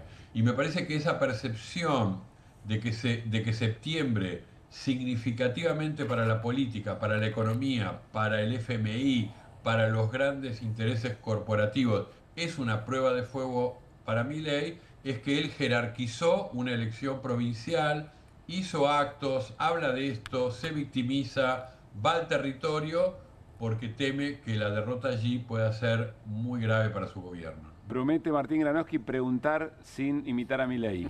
Granowski. Ni a Milei ni a nadie. Me imito a mí mismo nada más, Beto. En relación con lo que vos decías recién, a mí me llamó la atención una parte del discurso, Beto, el discurso de Milei, en relación al pesimismo. Yo comparto tu diagnóstico en relación al pesimismo, porque no era un discurso para dar vuelta el votantes peronistas. El de 2023 sí, y además lo consiguió en buena parte, porque si no, no hubiera ganado por el 56% y no hubiera llegado, no ganó la provincia de Buenos Aires, la perdió, pero no hubiera llegado al nivel al que llegó en la provincia de Buenos Aires sin una buena porción de voto peronista. Esta vez me da la sensación que no sé qué te parece a vos, porque yo anoté algunas cosas. Y habla marea de votantes pagos ya no habla de ñoquis solamente, que habló. Dice, marea de votantes pagos del kirchnerismo. Si vos le das al otro la capacidad, le estás otorgando al otro la capacidad de generar una marea de votantes, quiere decir que te estás dirigiendo solo a tu núcleo duro ya. Y entonces che, no se queden en su casa, vuelvan a votarme. Me parece que eso es el acto de hoy también, no otra cosa. Es un buen punto, Martín, esa frase, porque habla más bien de cómo él, en su cabeza y su equipo y su gente, pero él está pensando en la elección, ¿no? Él dice, el kirchnerismo va a ir a votar por Axel Kicillof, al cual volvió a insultar, destratar, etcétera, no importa. El kirchnerismo va a ir a votarlo. Entonces tenemos que enfrentar con nuestros votos eso que va a ser una marea de votos. Por supuesto para él, pagos, corruptos, que los engañan, no importa, ñoquis, lo que sea. Pero él teme que la corriente del kirchnerismo, del peronismo, de la provincia de Buenos Aires, está más segura de ir a votar este domingo que lo que está el votante de la Libertad Avanza o de Milei en el balotaje en el 2023. Los ve más débiles. Y yo creo que en ese diagnóstico que él debe tener en la cabeza, debe venir además de muchos estudios que hacen permanentemente el gobierno. Me parece que la idea de este momento para Milei es estudiar y ver la cabeza de sus votantes, y ve poco entusiasmo para ir a votar el domingo. Y me parece que estos votantes no se corren necesariamente a la oposición, pero no tienen esperanza para ir a votarlo. En todo caso estarían dispuestos a esperar que le vaya bien, pero no militarlo. No tienen el entusiasmo que en algún momento tuvieron para ir a votar algo nuevo en la Argentina. Ahora pueden estar mirándolo más de reojo y diciendo, bueno, ojalá te vaya bien. Pero me parece que el mayor esfuerzo que puede tener él es tratar de convencerlos de que esos votantes que él ha perdido, porque todas las encuestas muestran que ha perdido votantes, esos se vuelvan a entusiasmar. Yo creo que el discurso de hoy fue un mal discurso político, leído, muy poco épico, muy poco entusiasta y sin ninguna promesa de futuro. Solamente el antikirchnerismo es el objetivo. Me parece que es poco. Beto, ¿cómo pega el tema Coimas? Y todo lo que viene apareciendo en las redes, en los medios, en la conversación. Cuando en opinión pública decimos cómo pega un tema, hay que analizar cómo entra en la conversación cotidiana de las personas, ¿no? Y yo creo que el 3% de Karina entró. Creo que entró que hay corrupción en el gobierno, creo que entró que las escuchas no fueron desmentidas, que son ciertas, sin entrar a hilar fino. El votante promedio sabe que el mileísmo que prometió tanta limpieza, transparencia, etcétera, es corrupto. Yo igual ahí, Pablo, voy a citar a un amigo sociólogo que el otro día decía, todos los ciudadanos que creen en una dirigencia política en algún momento saben que la dirigencia política les va a pedir una prueba de amor, que es, bueno, sí, soy corrupto, pero seguí queriéndome. Bueno, yo digo, esto me parece que le está pasando a Milei. Milei hoy sabe que sus propios votantes le han perdido este valor de que sos corrupto, parece que sí. Pero de todos modos, esto en otros gobiernos, pensemos en Menem en los 90, no fue suficiente para abandonarlos. A mi gusto, la corrupción entra, la corrupción pega, la corrupción le desgasta uno de sus banderas, pero yo creo que la economía sigue siendo más poderosa. Milei no logra conectar con un futuro de crecimiento, de mejor trabajo, de mejor salario, de que haya un clima económico que la gente vea que va a mejorar su situación. Ahí me parece que el votante de Milei sí está más decepcionado. En todo caso, quizá ese deterioro económico le abre la puerta a que la denuncia por corrupción pegue mucho más que por ahí lo que le pegó a Menem tantos escándalos antes del 95. Exactamente, es como decir, bueno, además de que no resolvés los problemas económicos, también sos corrupto. Claro. Bueno, eso suma, ¿no? Pero yo creo que la corrupción, y lo creo en todos los gobiernos, la corrupción no es la principal variable. Es importante porque suma, es importante porque en un momento me da elementos para decir por qué lo abandono. Pero yo creo que si Milei tuviera éxitos económicos, como todo lo que significaría decir la frase que voy a decir, las aclaraciones que habría que hacer y no voy a hacer, que tuvo Menem en el año 93, 94, 95 para llegar a la reelección, si hubiera tenido Milei un clima económico de ese tipo, yo creo que le hubieran perdonado la corrupción. Hoy se la cargan. Lo que pasa es que además, Beto, no sé cuánto se lee esto en esto de hilar fino, que por ahí nosotros hilamos muy fino, tenemos mucho detalle y vos decís, por ahí la ciudadanía está muy haciendo un montón de otras cosas y después recibe informaciones más a trazos gruesos. Pero es muy fuerte, nos estamos enterando que celebraban que había un porcentaje objetivo para baja de pensiones, que a personas que hacen cola, que vienen de distintos lugares, a propósito, los mandan a lugares lejanos para que desistan de la certificación de la propia pensión. Algunas personas que venían con algún problema motor, por ejemplo, los obligaban a medir las piernas. Y a esa misma comunidad la chorean. Es muy fuerte, Beto. Yo entiendo lo que decís, lo de lo económico, ¿no? Pero es muy pesado el tema. Pero Pablo, permitime decirte, yo creo que es horroroso lo que acabas de decir. Y es así. Y a mí me estruja el corazón también de cómo se apoderaban además de los recursos de esa población tan vulnerable, ¿no? Bien. Desconfiada de cuánta gente sabe todo esto. Yo creo que el nivel de penetración, de la información, del interés, de desmenuzar todo esto, no es tan grande a nivel masivo. Creo que no entra tanto en la población. Estos detalles de los cuales estamos hablando. Entiendo. Yo creo que lo que más entró, cuando se vuelve algo, conversación, meme, etcétera, eso entra. Y para mí es, Karina cobra el 3% por las operaciones, por las compras del Estado. Eso entró. Eso entró. Se construyó una marca, dice Woody González. Y sí. Eso es cuando en la tribuna de San Lorenzo hay una bandera que dice 3%, eso entró. Te lo dice un cuervo. Claro, iba a decir, todo para decir, ¿no? San Lorenzo siempre la vanguardia. Pero además, nosotros que somos futboleros, ¿no es cierto? Después de un clásico hay memes, ¿no es cierto? ¿Cuánto duran? Y son buenos, como lo de Karina, pero duran 2 días.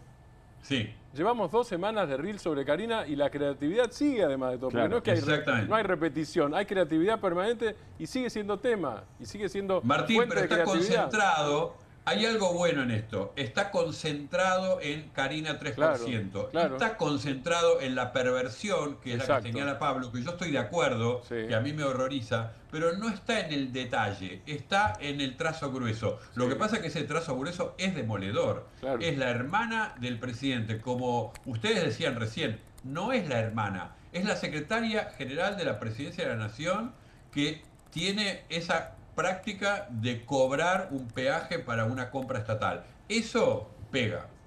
Beto, gracias como siempre. Un gran abrazo. Un abrazo a todos y todas por allí. Repasemos nuestra portada, que hoy venía con trivia, con un juego. Nuestra portada del 3%, yo le diría más que portal, ya es sección, por lo que acaba de decir Martín.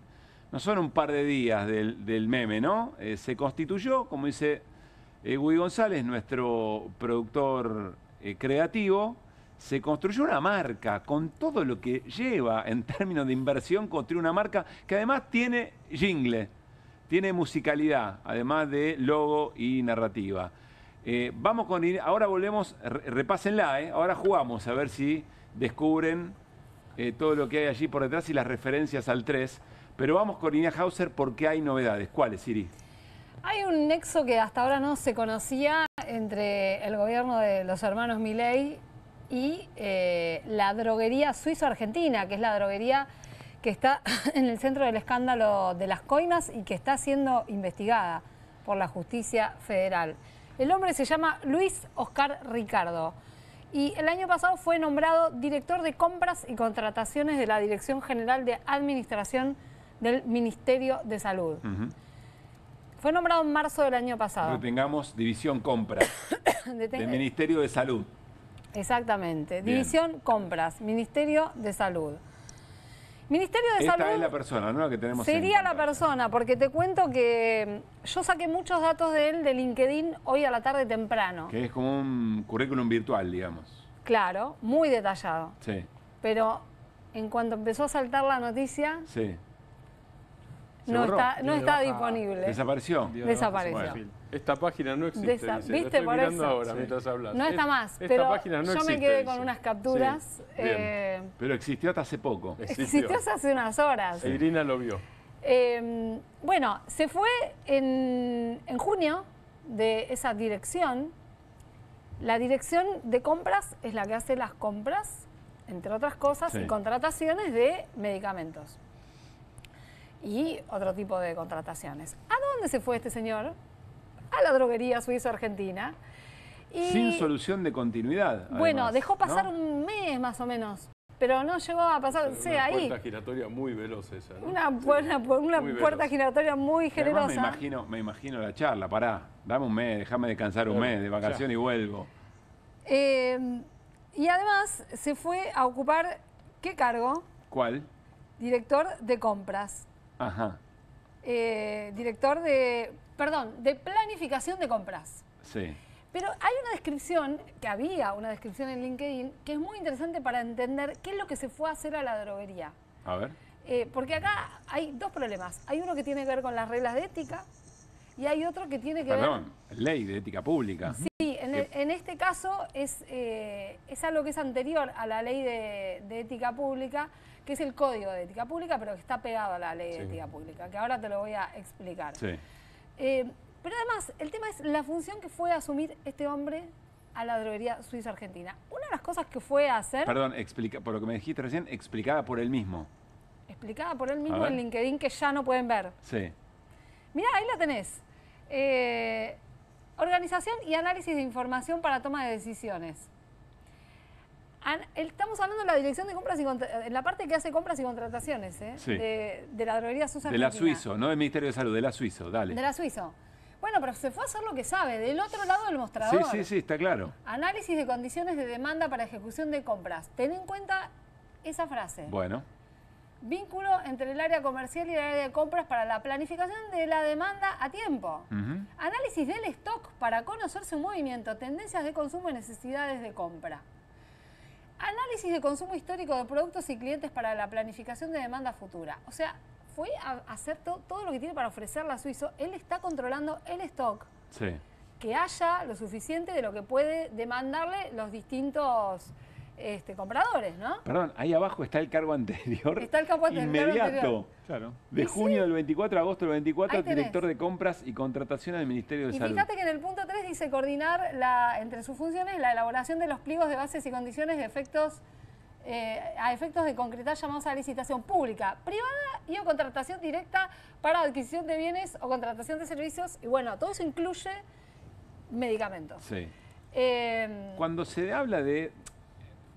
Más allá del Código de Ética Pública, ahora lo vamos a revisar, esto no significa que el tipo era el que armó toda la estructura de la corrupción. No quiere decir eso, pero básicamente deja muchas miguitas de pan como para que se lo convoque y diga, a ver, señor, usted que sabía. Igual ahora te voy a explicar qué infracción podría haber a la ley de ética pública en caso de que... Hay intereses cruzados, ¿no? Claro, y sí, hay un conflicto de, conflicto de intereses. Evidentemente.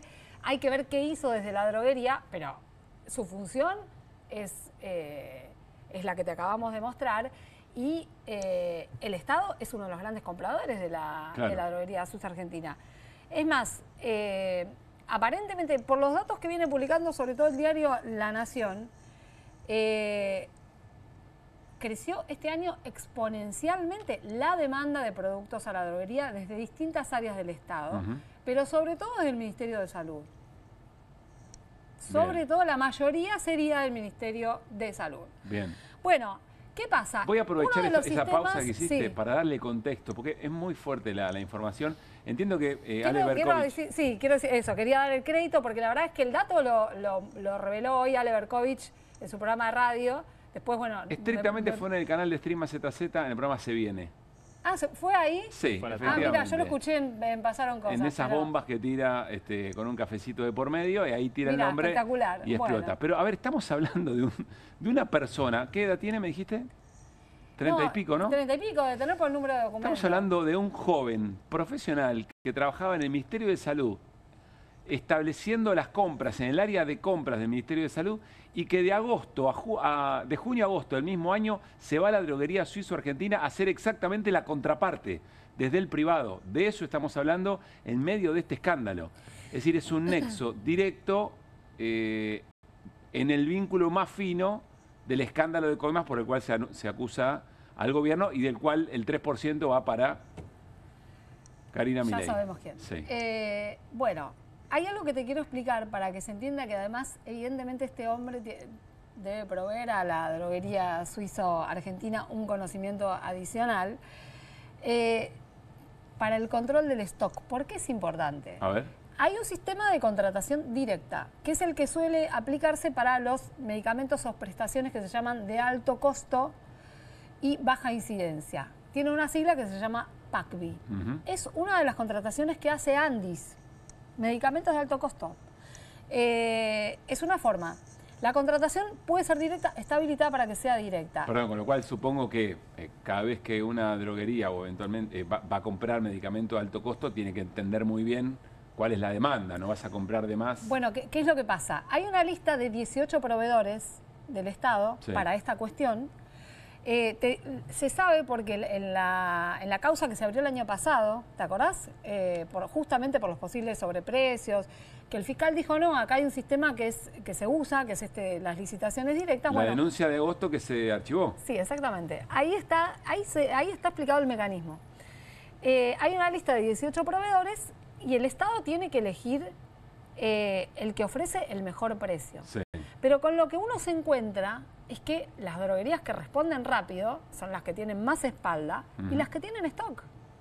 O más tiene espalda financiera. Que es espalda financiera, claro, pero las que tienen stock de estos medicamentos que no tiene todo el mundo y todo el tiempo.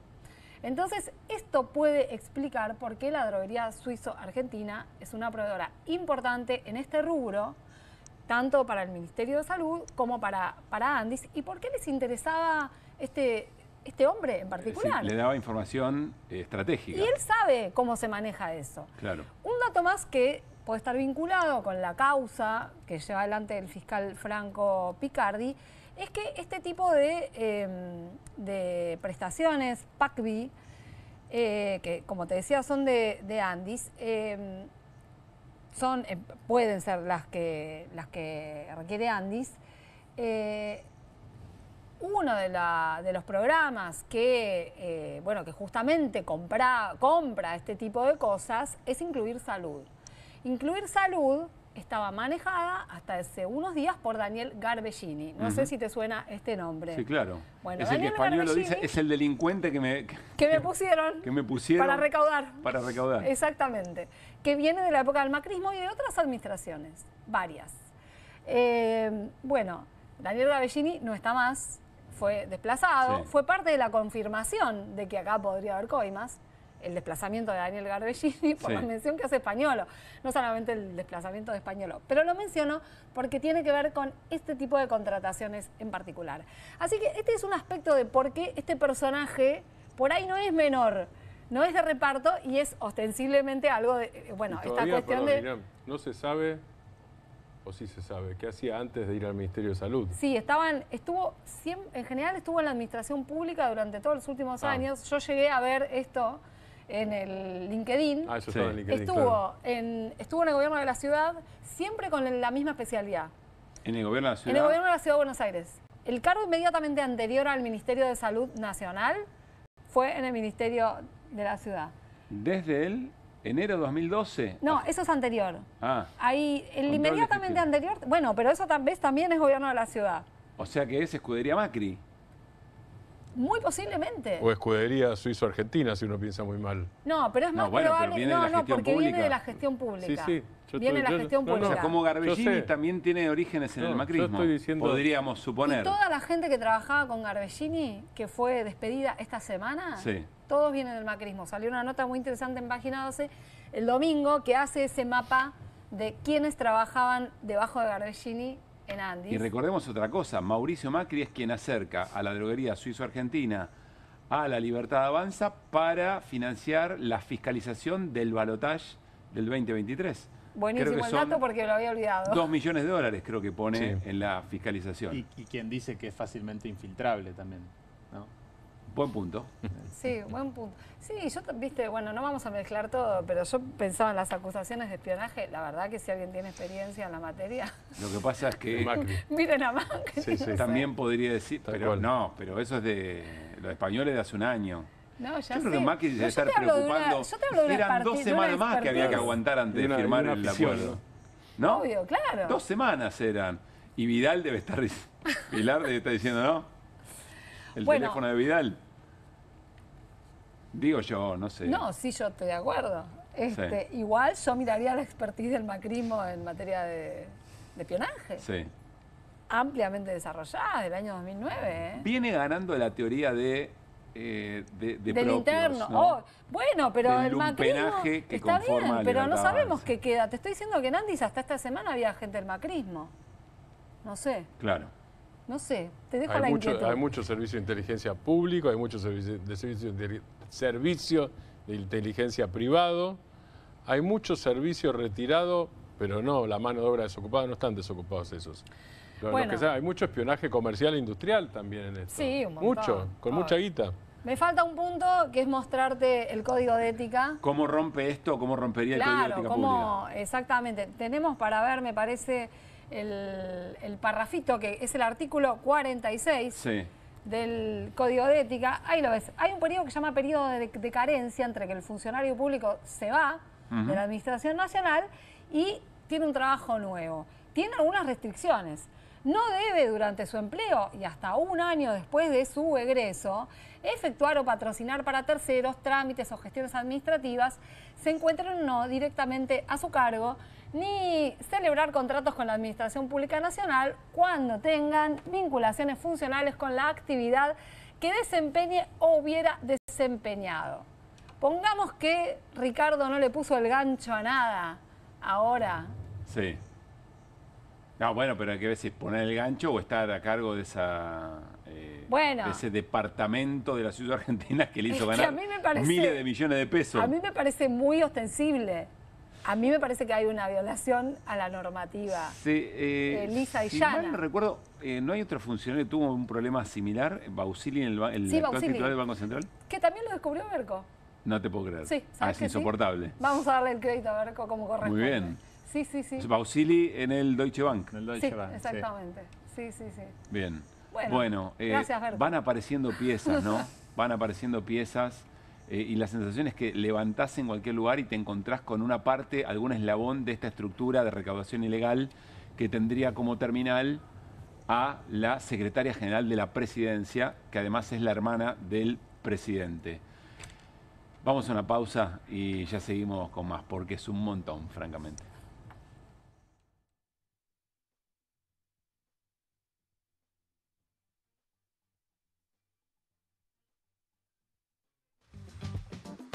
Aquí finaliza el horario de protección al menor.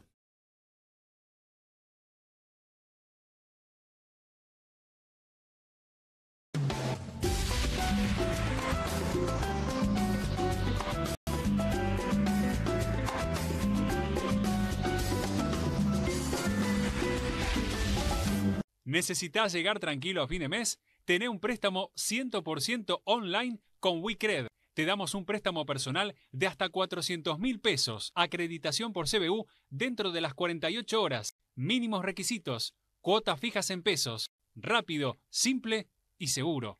Ingresá ahora en wecred.com.ar. Bienvenido a todo Latinoamérica. Caras TV llegó a DirecTV, el canal de las celebridades. Entretenimiento exclusivo las 24 horas del día. Más Caras, con la conducción de Héctor Maugeri. Red Carpet, Caras News, Caras Realeza, Caras Fashion, Caras TV. Llegó a DirecTV. Contenidos exclusivos para toda Latinoamérica. Estudia en la Facultad de Comunicación y en la mayor redacción de América. USBA, Universidad del Sur de Buenos Aires. La Universidad del Grupo Perfil. Licenciatura en Comunicación Periodística. Licenciatura en Comunicación Institucional. Títulos con reconocimiento oficial y validez nacional. Inscribite a las reuniones informativas en universidad@perfil.com. Aprende comunicación dentro de un medio de comunicación. USBA, Universidad del Sur de Buenos Aires. Hay una casta superior que es los periodistas que si mienten, calumnian, injurian y dicen cualquier cosa. ¿Tenés ahí los nombres de los periodistas que tengo que meter en cana? No nos tomamos esto a la joda, como esos periodistas mentirosos. Y dentro de la cancha vale todo, que la vayan a buscar, la tienen adentro. Soy un abanderado en la batalla cultural, pero los imbéciles con déficit de IQ doméstico, ¡ay, no, miedo! Mientras que los imbéciles de los periodistas... ¿Sabes la cantidad de periodistas que tengo para mandar a la hoguera? Las mentiras de los medios. Y periodistas ensobrados, operadores, basuras. No me vengas con que son inocentes. No digo que sean tan malos como los periodistas. Digamos, raya el mal gusto propio de cerdos. Creo que es una ofensa decirle periodistas. ¿Sí? Milei odia al periodismo. Nosotros amamos al periodismo. Suscríbete a perfil.com.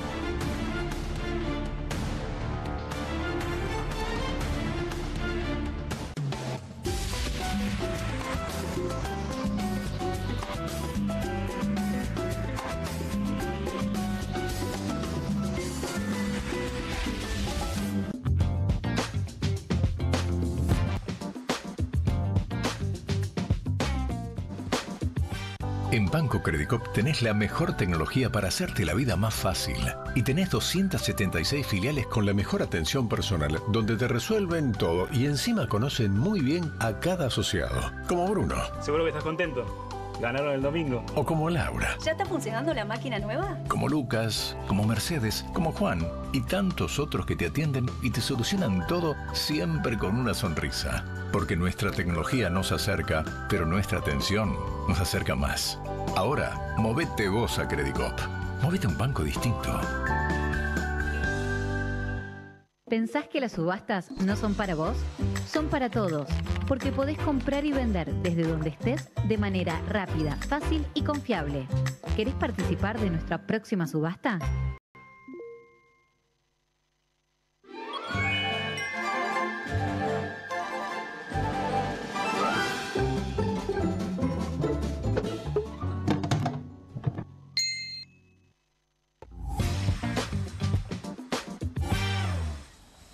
Bueno, muy bien, seguimos en QR y vamos a caminar, andar este sendero con el señor Guido Bambini desde nuestra portada No Flota Más. No flota más. Mirá, lo trajimos, estamos hablando de Mauricio Macri, del ingeniero, y sí, siempre aparece, por supuesto. Y todo esto a partir de la construcción del riesgo M, de lo que está pasando con lo económico y lo financiero. Guido. Sí, a ver, no flota más. No estaba flotando tampoco, hay que decirlo esto, ¿no? Lo repetimos siempre, lo veníamos diciendo. Había distintas intervenciones. Sí, no, queda muy en evidencia con el tuit de ayer del secretario de Finanzas, Pablo Quirnos, que dice que van a empezar a darle liquidez. No dice que van a intervenir o que van a vender dólares, no, van a darle liquidez al mercado único libre de cambio, sí, que en castellano es básicamente como no hay tanta oferta y hay más demanda, tiene que salir el Tesoro a vender dólares, a poner oferta. Hoy a la mañana, porque ese tuit fue ayer a media mañana más o menos, hoy a la mañana estuvo con Laje, el secretario de Finanzas, y decía lo siguiente, lo tenemos para escucharlo, si te parece, bueno, y vamos a ver qué decía. Dale más. Lo que nosotros identificamos durante este proceso es que hubo situaciones puntuales. Te doy como ejemplo el lunes específicamente. El lunes durante 2 horas, con 30 millones de dólares, un banco de origen chino trató de levantar el precio del dólar y lo hizo. Sí, lo levantó 40 pesos con un volumen muy chiquito. Eso se produce por situaciones de liquidez en el mercado. O sea, se suma a Rusia, Venezuela, Central Córdoba, Santiago del Estero, China en la conspiración, básicamente. Claro, sí, Tobillino, la AFA. Sí, ese es el esquema que está debilitando al esquema cambiario y monetario del gobierno. Y le pone contexto, Kirno, y dice que son 4 cosas las que están generando esta inestabilidad en términos inflacionarios y en términos cambiarios. Dice, en primera instancia, que es el Congreso, ¿no? Que les voltearon 12 leyes, los degenerados fiscales, y que están atentando contra el superávit fiscal. Sí. Después dice que son las escuchas, ¿no? Todas estas cuestiones de las escuchas ilegales, el espionaje, que intencionalmente están puestas en este momento previo a la elección. En tercer lugar, habla de algo que no había ocurrido todavía, que era que la provincia de Buenos Aires no podía garantizar la seguridad del presidente, ¿no? Hoy a la mañana decía que toda la volatilidad que estamos viendo en el mercado era producto de que la policía de Buenos Aires, el gobierno de la provincia de Buenos Aires, eso lo dijo hoy a la mañana con Laje, que el gobierno de la provincia de Buenos Aires no podía garantizar la seguridad del acto de hoy en Moreno del presidente y que por eso había volatilidad e incertidumbre en el mercado de cambios.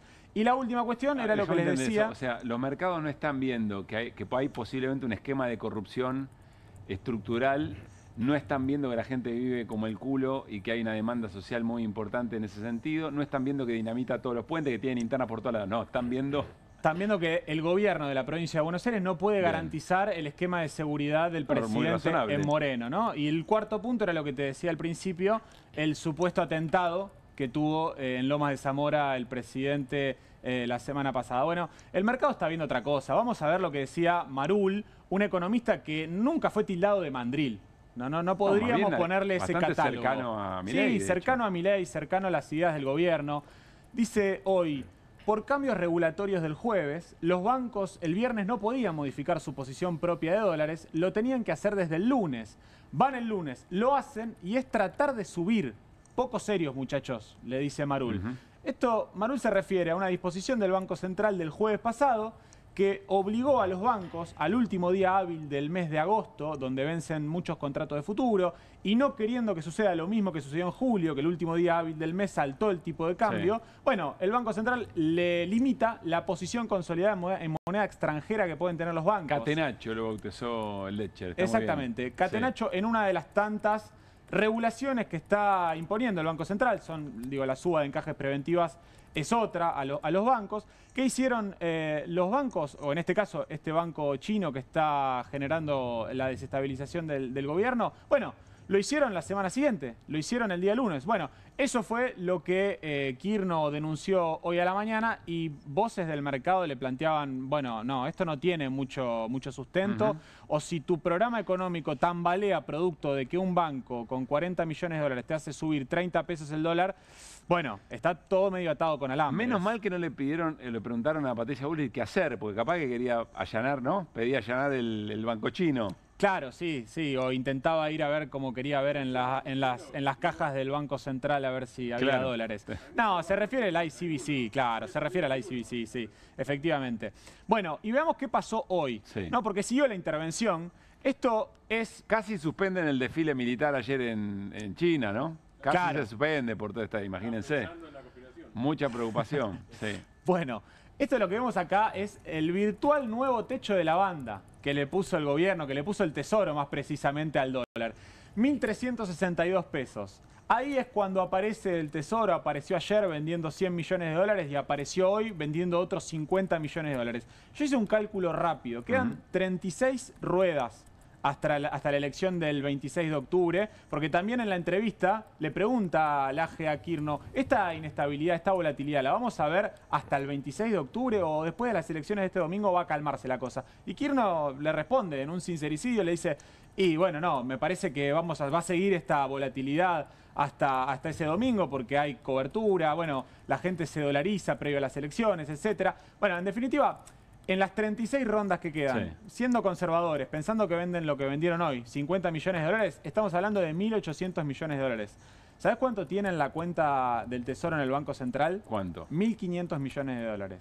Es decir, no le alcanzaría, siendo conservadores y pensando de que vende lo que vendió hoy, que fueron 50 millones, no le alcanzaría hasta llegar a la elección del 26 de octubre con este nivel de tipo de cambio. Y sin saber eventualmente qué impacto va a tener la elección de este domingo, ¿no? Claro, podría llegar con otro nivel de tipo de cambio, pero es lo que bajo ninguna circunstancia quiere el gobierno, porque tiene un probable traslado a precios esa suba del tipo de cambio.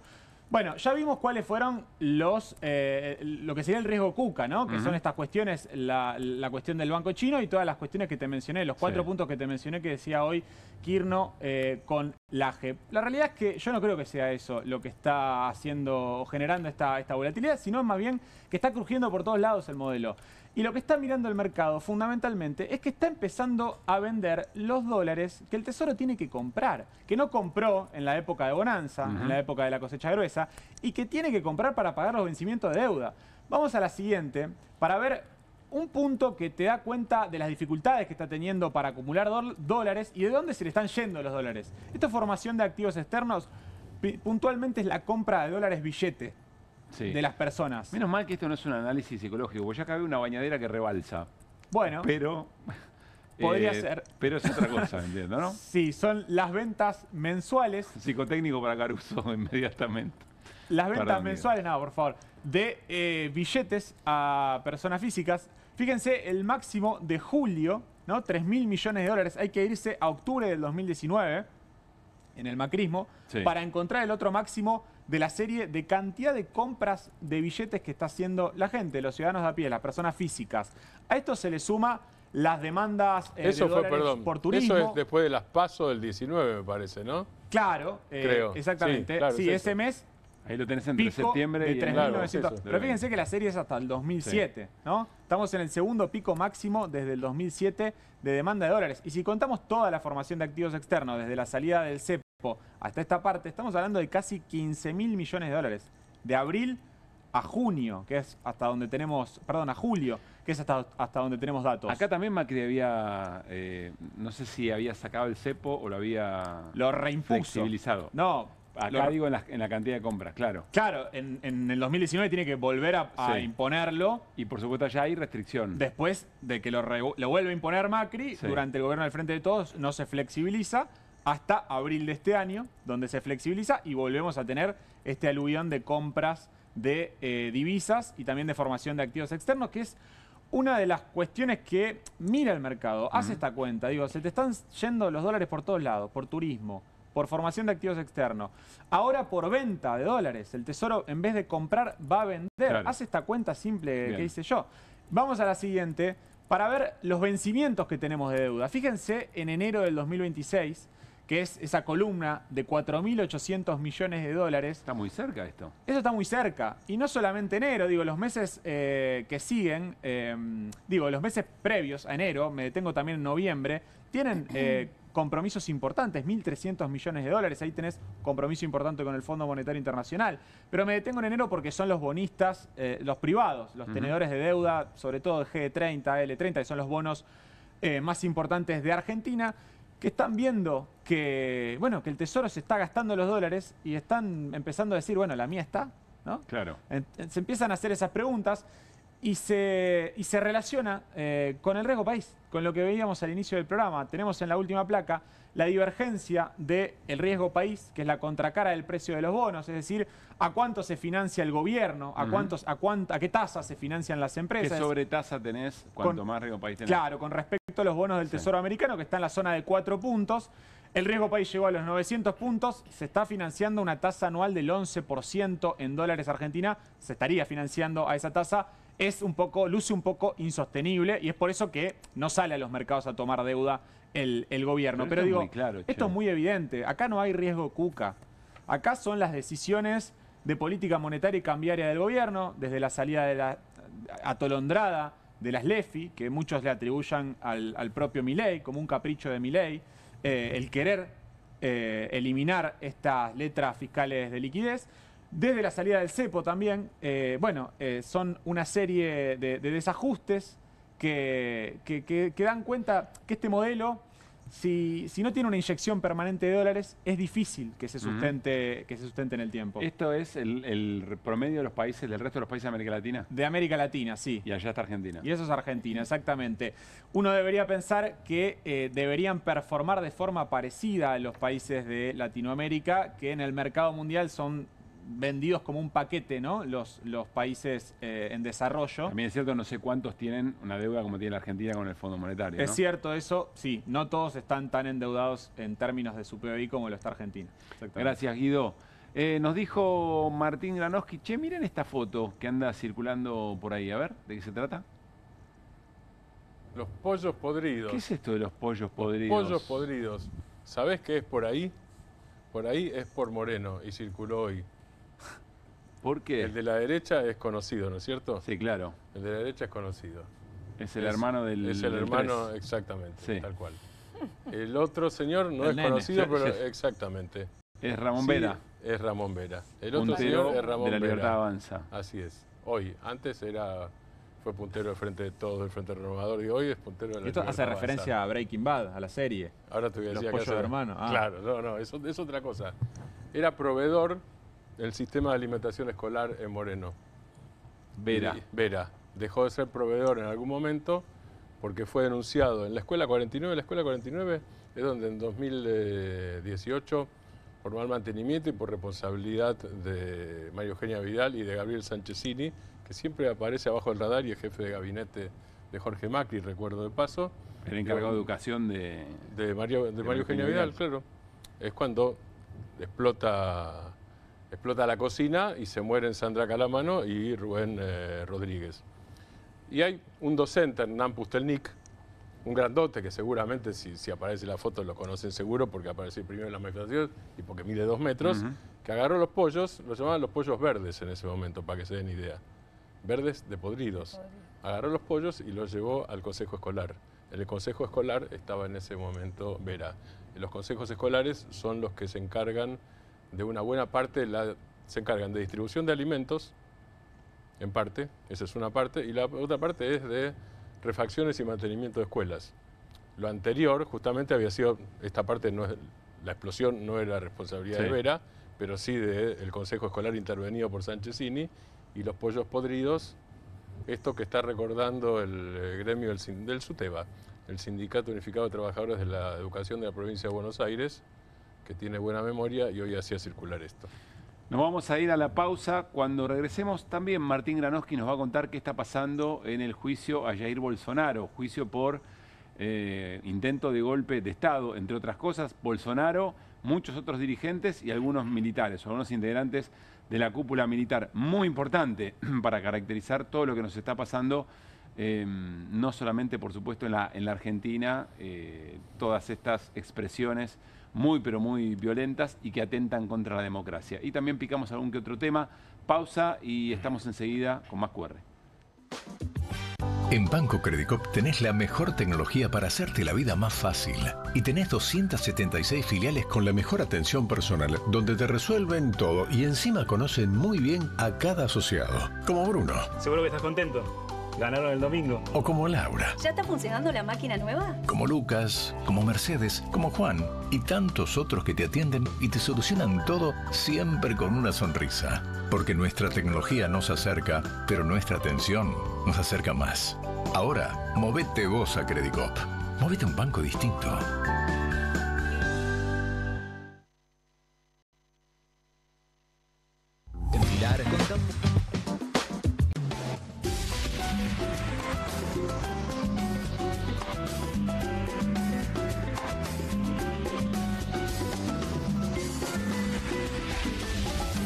¿Necesitas llegar tranquilo a fin de mes? Tené un préstamo 100% online con WeCred. Te damos un préstamo personal de hasta 400.000 pesos, acreditación por CBU dentro de las 48 horas, mínimos requisitos, cuotas fijas en pesos, rápido, simple y seguro.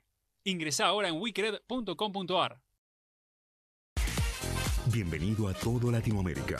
Caras TV llegó a DirecTV, el canal de las celebridades. Entretenimiento exclusivo las 24 horas del día. Más Caras, con la conducción de Héctor Maugeri. Red Carpet, Caras News, Caras Realeza, Caras Fashion, Caras TV.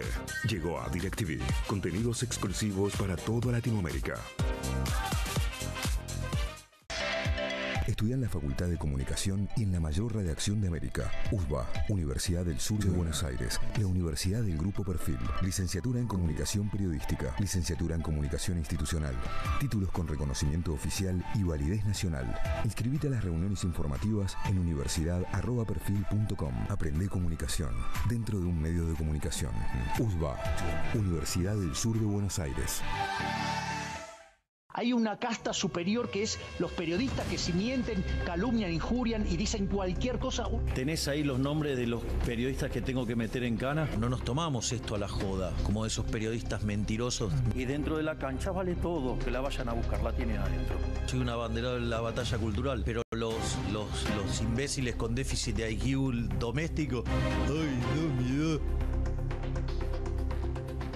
Mientras que los imbéciles de los periodistas... ¿Sabes la cantidad de periodistas que tengo para mandar a la hoguera? Las mentiras de los medios. Y periodistas ensobrados, operadores, basuras. No me venga con que son inocentes. No digo que sean tan malos como los periodistas. Digamos, raya el mal gusto propio de cerdos. Creo que es una ofensa decirle periodistas. Sí. Milei odia al periodismo. Nosotros amamos al periodismo. Suscríbete a perfil.com.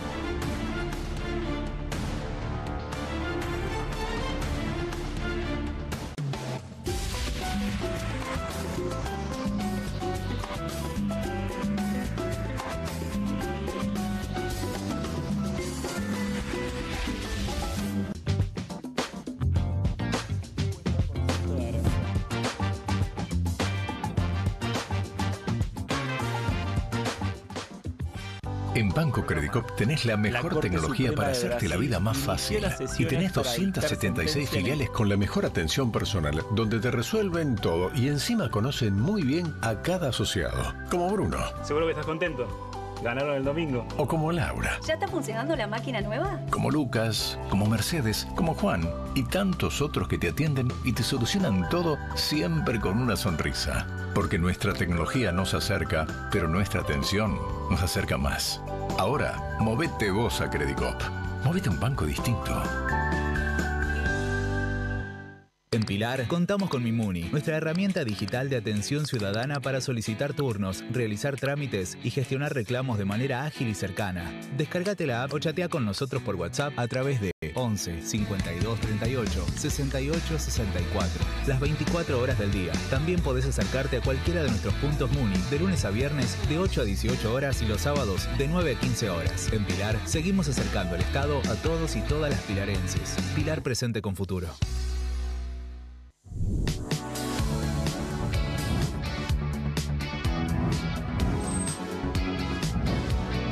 Soy Agustín Neglia, los invito a todos a ver por Amazon Prime lo mejor de La Rioja en nuestra nueva serie de viajes Super Guide por Amazon Prime.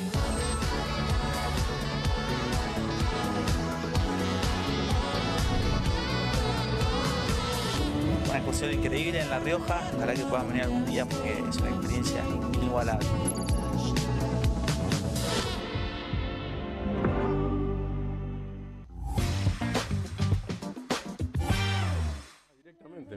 Bueno, muy bien, seguimos en QR. Veníamos con medio delay la cuenta, ¿no?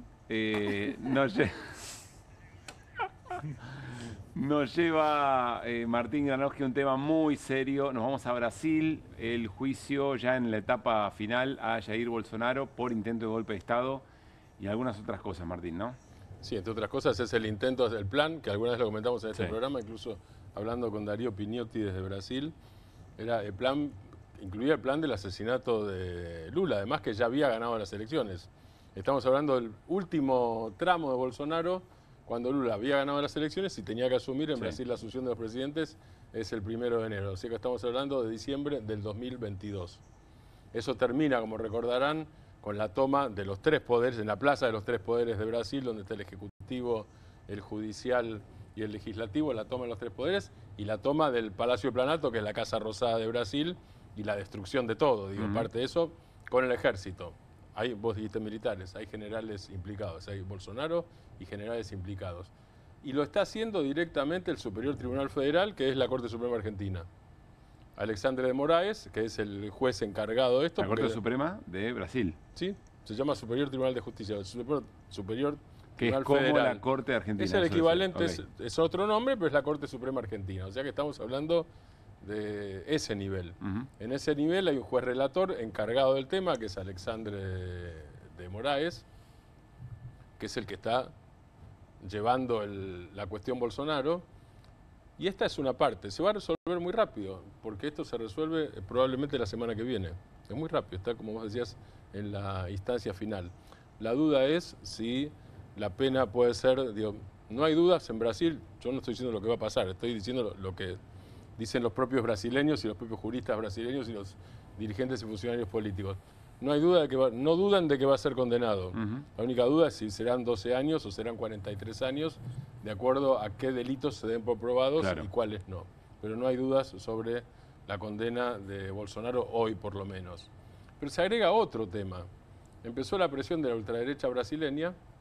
Hay que recordar que Lula gana en el 2022 por el 1 y pico por ciento, no gana por el 20%. Fue muy apretado, quiere decir que... Con una alianza muy amplia. Una alianza muy amplia y así todo por el 1 y pico por ciento. Eso quiere decir que Bolsonaro tiene todavía una importante base popular de extrema derecha, o que simpatiza con la extrema derecha, no importa, da lo mismo, porque ya cuando es continuo uno no puede escindir una cosa de la otra. Parte de esa base está articulada políticamente. Y entonces empieza un movimiento a partir de la gobernación de San Pablo, donde gobierna, o Tarcísio, como dicen los brasileños. Bueno, Tarcísio quiere ser el candidato en las próximas elecciones del 2026.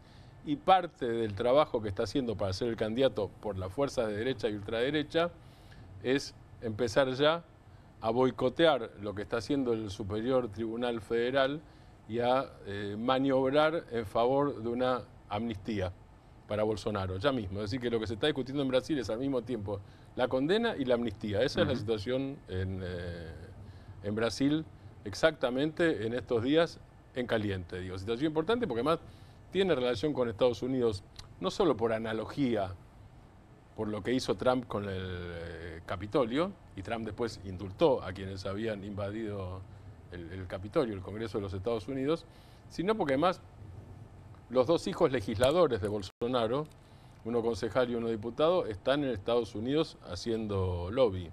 Es decir, que el candidato de ultraderecha que quiere participar en las elecciones empieza a hacer campaña ya con la promesa de amnistía a Bolsonaro. Así es.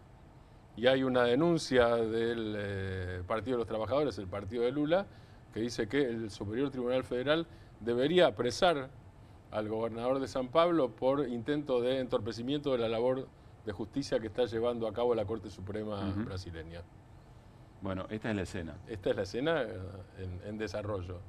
En desarrollo con poderes importantes, y hay que recordar que en este marco, Trump presionó a Lula, y lo presionó, aquí lo conversamos en QR, lo presionó con el argumento, o tal vez eso era lo esencial, no sé, pero son varias cosas al mismo tiempo. Yo las pongo en todo caso articuladas. Una es la defensa de Bolsonaro por parte de Trump, otra es una advertencia a Brasil para que afloje el nivel de relaciones con China, y eso que Brasil tiene un nivel de comercio con los Estados Unidos mucho más intenso que el que tiene la Argentina. Pero así todo, los Estados Unidos quieren presionar a Brasil para que compre menos productos a China y para que baje el nivel de relacionamiento y de inversiones chinas. Está todo relacionado y además hay una guerra de aranceles. Uno de los países castigados por los Estados Unidos, ayer hablábamos, vos Pablo incluso decías, lo que juntaron, no, Hernán lo decía, lo que juntaron, porque dice, resulta que algunos decían, está Putin solo, pero Es Putin, más China, más la India, que se suma teniendo problemas con China, incluso muertos en la frontera, digamos. Bueno, sumemos a Brasil, que no está geográficamente en Asia, sino en América Latina, pero está en los BRICS y está afectado por la guerra arancelaria de Trump, por el castigo. Me posiciono en lo que cuenta Martín de lo que está pasando en Brasil. Al mismo tiempo, el juicio a Bolsonaro por intento de golpe de Estado y asesinato a Lula y otros funcionarios. Y al mismo tiempo un dirigente de la ultraderecha haciendo campaña prometiendo la amnistía. Y recuerdo, no voy a dar el nombre del dirigente porque no me acuerdo si lo dijo en público, estoy casi seguro que lo dijo en público, pero por las dudas, alguien que estuvo con Lula en la noche de triunfo o cerca, en una cena de festejo del resultado electoral, que le decía, bueno, está contento, y Lula decía, estoy muy preocupado, porque ganamos por un punto, porque la mitad del pueblo brasileño acompaña efectivamente a la ultraderecha. Pero por eso Lula dijo primero que estaba dispuesto a ser candidato del 2026 y después que va a ser candidato del 2026. Y Lula está cumpliendo el 27 de octubre 80 años. Sí. Bueno, vamos a irnos scrolleando algunas cosas que dejó el acto de Milei en Moreno. A ver si llegamos a las dos que tenemos en producción. Primero, cómo se iba Vera, el puntero, que fue puntero del peronismo, fue puntero de distintos sectores de la política, ahora puntero de la Libertad Avanza. ¿Cómo se iba del acto? Miren, presten atención. Ese es Vera, el que está en el auto. A ver, ¿el auto? Ah, bien. No tiene auto. Tarea cumplida. Buena. Este es bastante más nuevo que el mío, ¿eh? Anda bastante, sí, ¿no? Sí, sí. Muy bien. ¿Tenés un Audi, Granoski? No, pero tengo un 307 2003. Deben entrar más pomelos en ese baúl que los que me diste, Martín. Muy bien. Bueno, y creo que tenemos algo más. Escuchen lo que se gritaba en un momento de mucha tensión entre vecinos de Moreno, de Trujuy, y algunos militantes de la Libertad Avanza. Presten atención. Claro. Y ahora mira esto. Este era el escenario preocupante, ¿no? Claro. ¿Quién es? Claro, lo quieren sacar. Esto es tu calle, ¿Qué le dicen? Los negros del otro lado, vamos. Vigilante. Los negros a su casa, dale. Eso no. Los negros a su casa. No, eso no. No, bueno, eso tampoco. No, obviamente. Los negros son estos. No. Bueno, escenas de hace un rato allí en... Escenas de racismo explícito, digamos. Así es. O sea, digamos. Y le vamos descubriendo nuevos límites a Jonathan Viale también, ¿no? Hay que decirlo. Sí. Y fíjense, reapareció el gordo Daniel Parisini. No sé si venía participando mucho de la escena pública, pero hizo un posteo muy largo, no vamos a leerlo todo. Dice, podrán gustarte más o menos las listas, podrá gustarte más alguna que otra medida o algún que otro personaje menor adentro del gobierno. Bueno, tan menor no es. Intuyo no se refiere a Karina. Pero jamás hay que soltarle la mano al presidente que destruyó la inflación en la Argentina. Sigue un poquito más abajo y dice, nada es más grande que eso, es decir, de la destrucción de la inflación y de en su propia estadística de mejora de la situación de pobreza de muchas familias. Nada está por encima del sueño de una Argentina grande y libre otra vez. Yo acá me mantengo firme hasta el final y apoyo a mi presidente para que pueda seguir llevando a cabo las reformas transformadoras. Tiene un tono de... Yo del barco no me tiro, pero sí hay que aclarar que del barco no me tiro es porque el barco va, de alguna manera, llenándose de agua, ¿no? Me imagino que quiso ayudar Parisini en la escena, pero no sé si es la mejor manera. Bueno, nos estamos despidiendo. ¿Las infracciones de...? Ah, le agarraron la patente. No, ustedes son terribles. Le agarraron la patente a Vera del Audi y tiene algunas infracciones. ¿Cuántas tiene? 10 infracciones. Solamente en la Ciudad de Buenos Aires. ¿Por cuánta guita? Casi un palo, ¿no? ¿Casi un palo? No. 500, casi 600.000 pesos. Bueno, ¿quién no tiene? Bueno. Muchas por peaje, dice. Bueno. Nos vamos. Gracias, Irina. Gracias, Martín Granoski. Abrazo grande, Guido Bambini. Por favor. Saludo a la barra. ¿Qué me decía Juli? Ah, mañana hacemos la trivia del 3. Les vamos a dar tiempo. Claro. Poner un poquito más, si podemos. Poner un poquito más. ¿No? Muy largo el tiro. Bueno, mañana completamos la trivia del 3, de nuestra portada, que ya es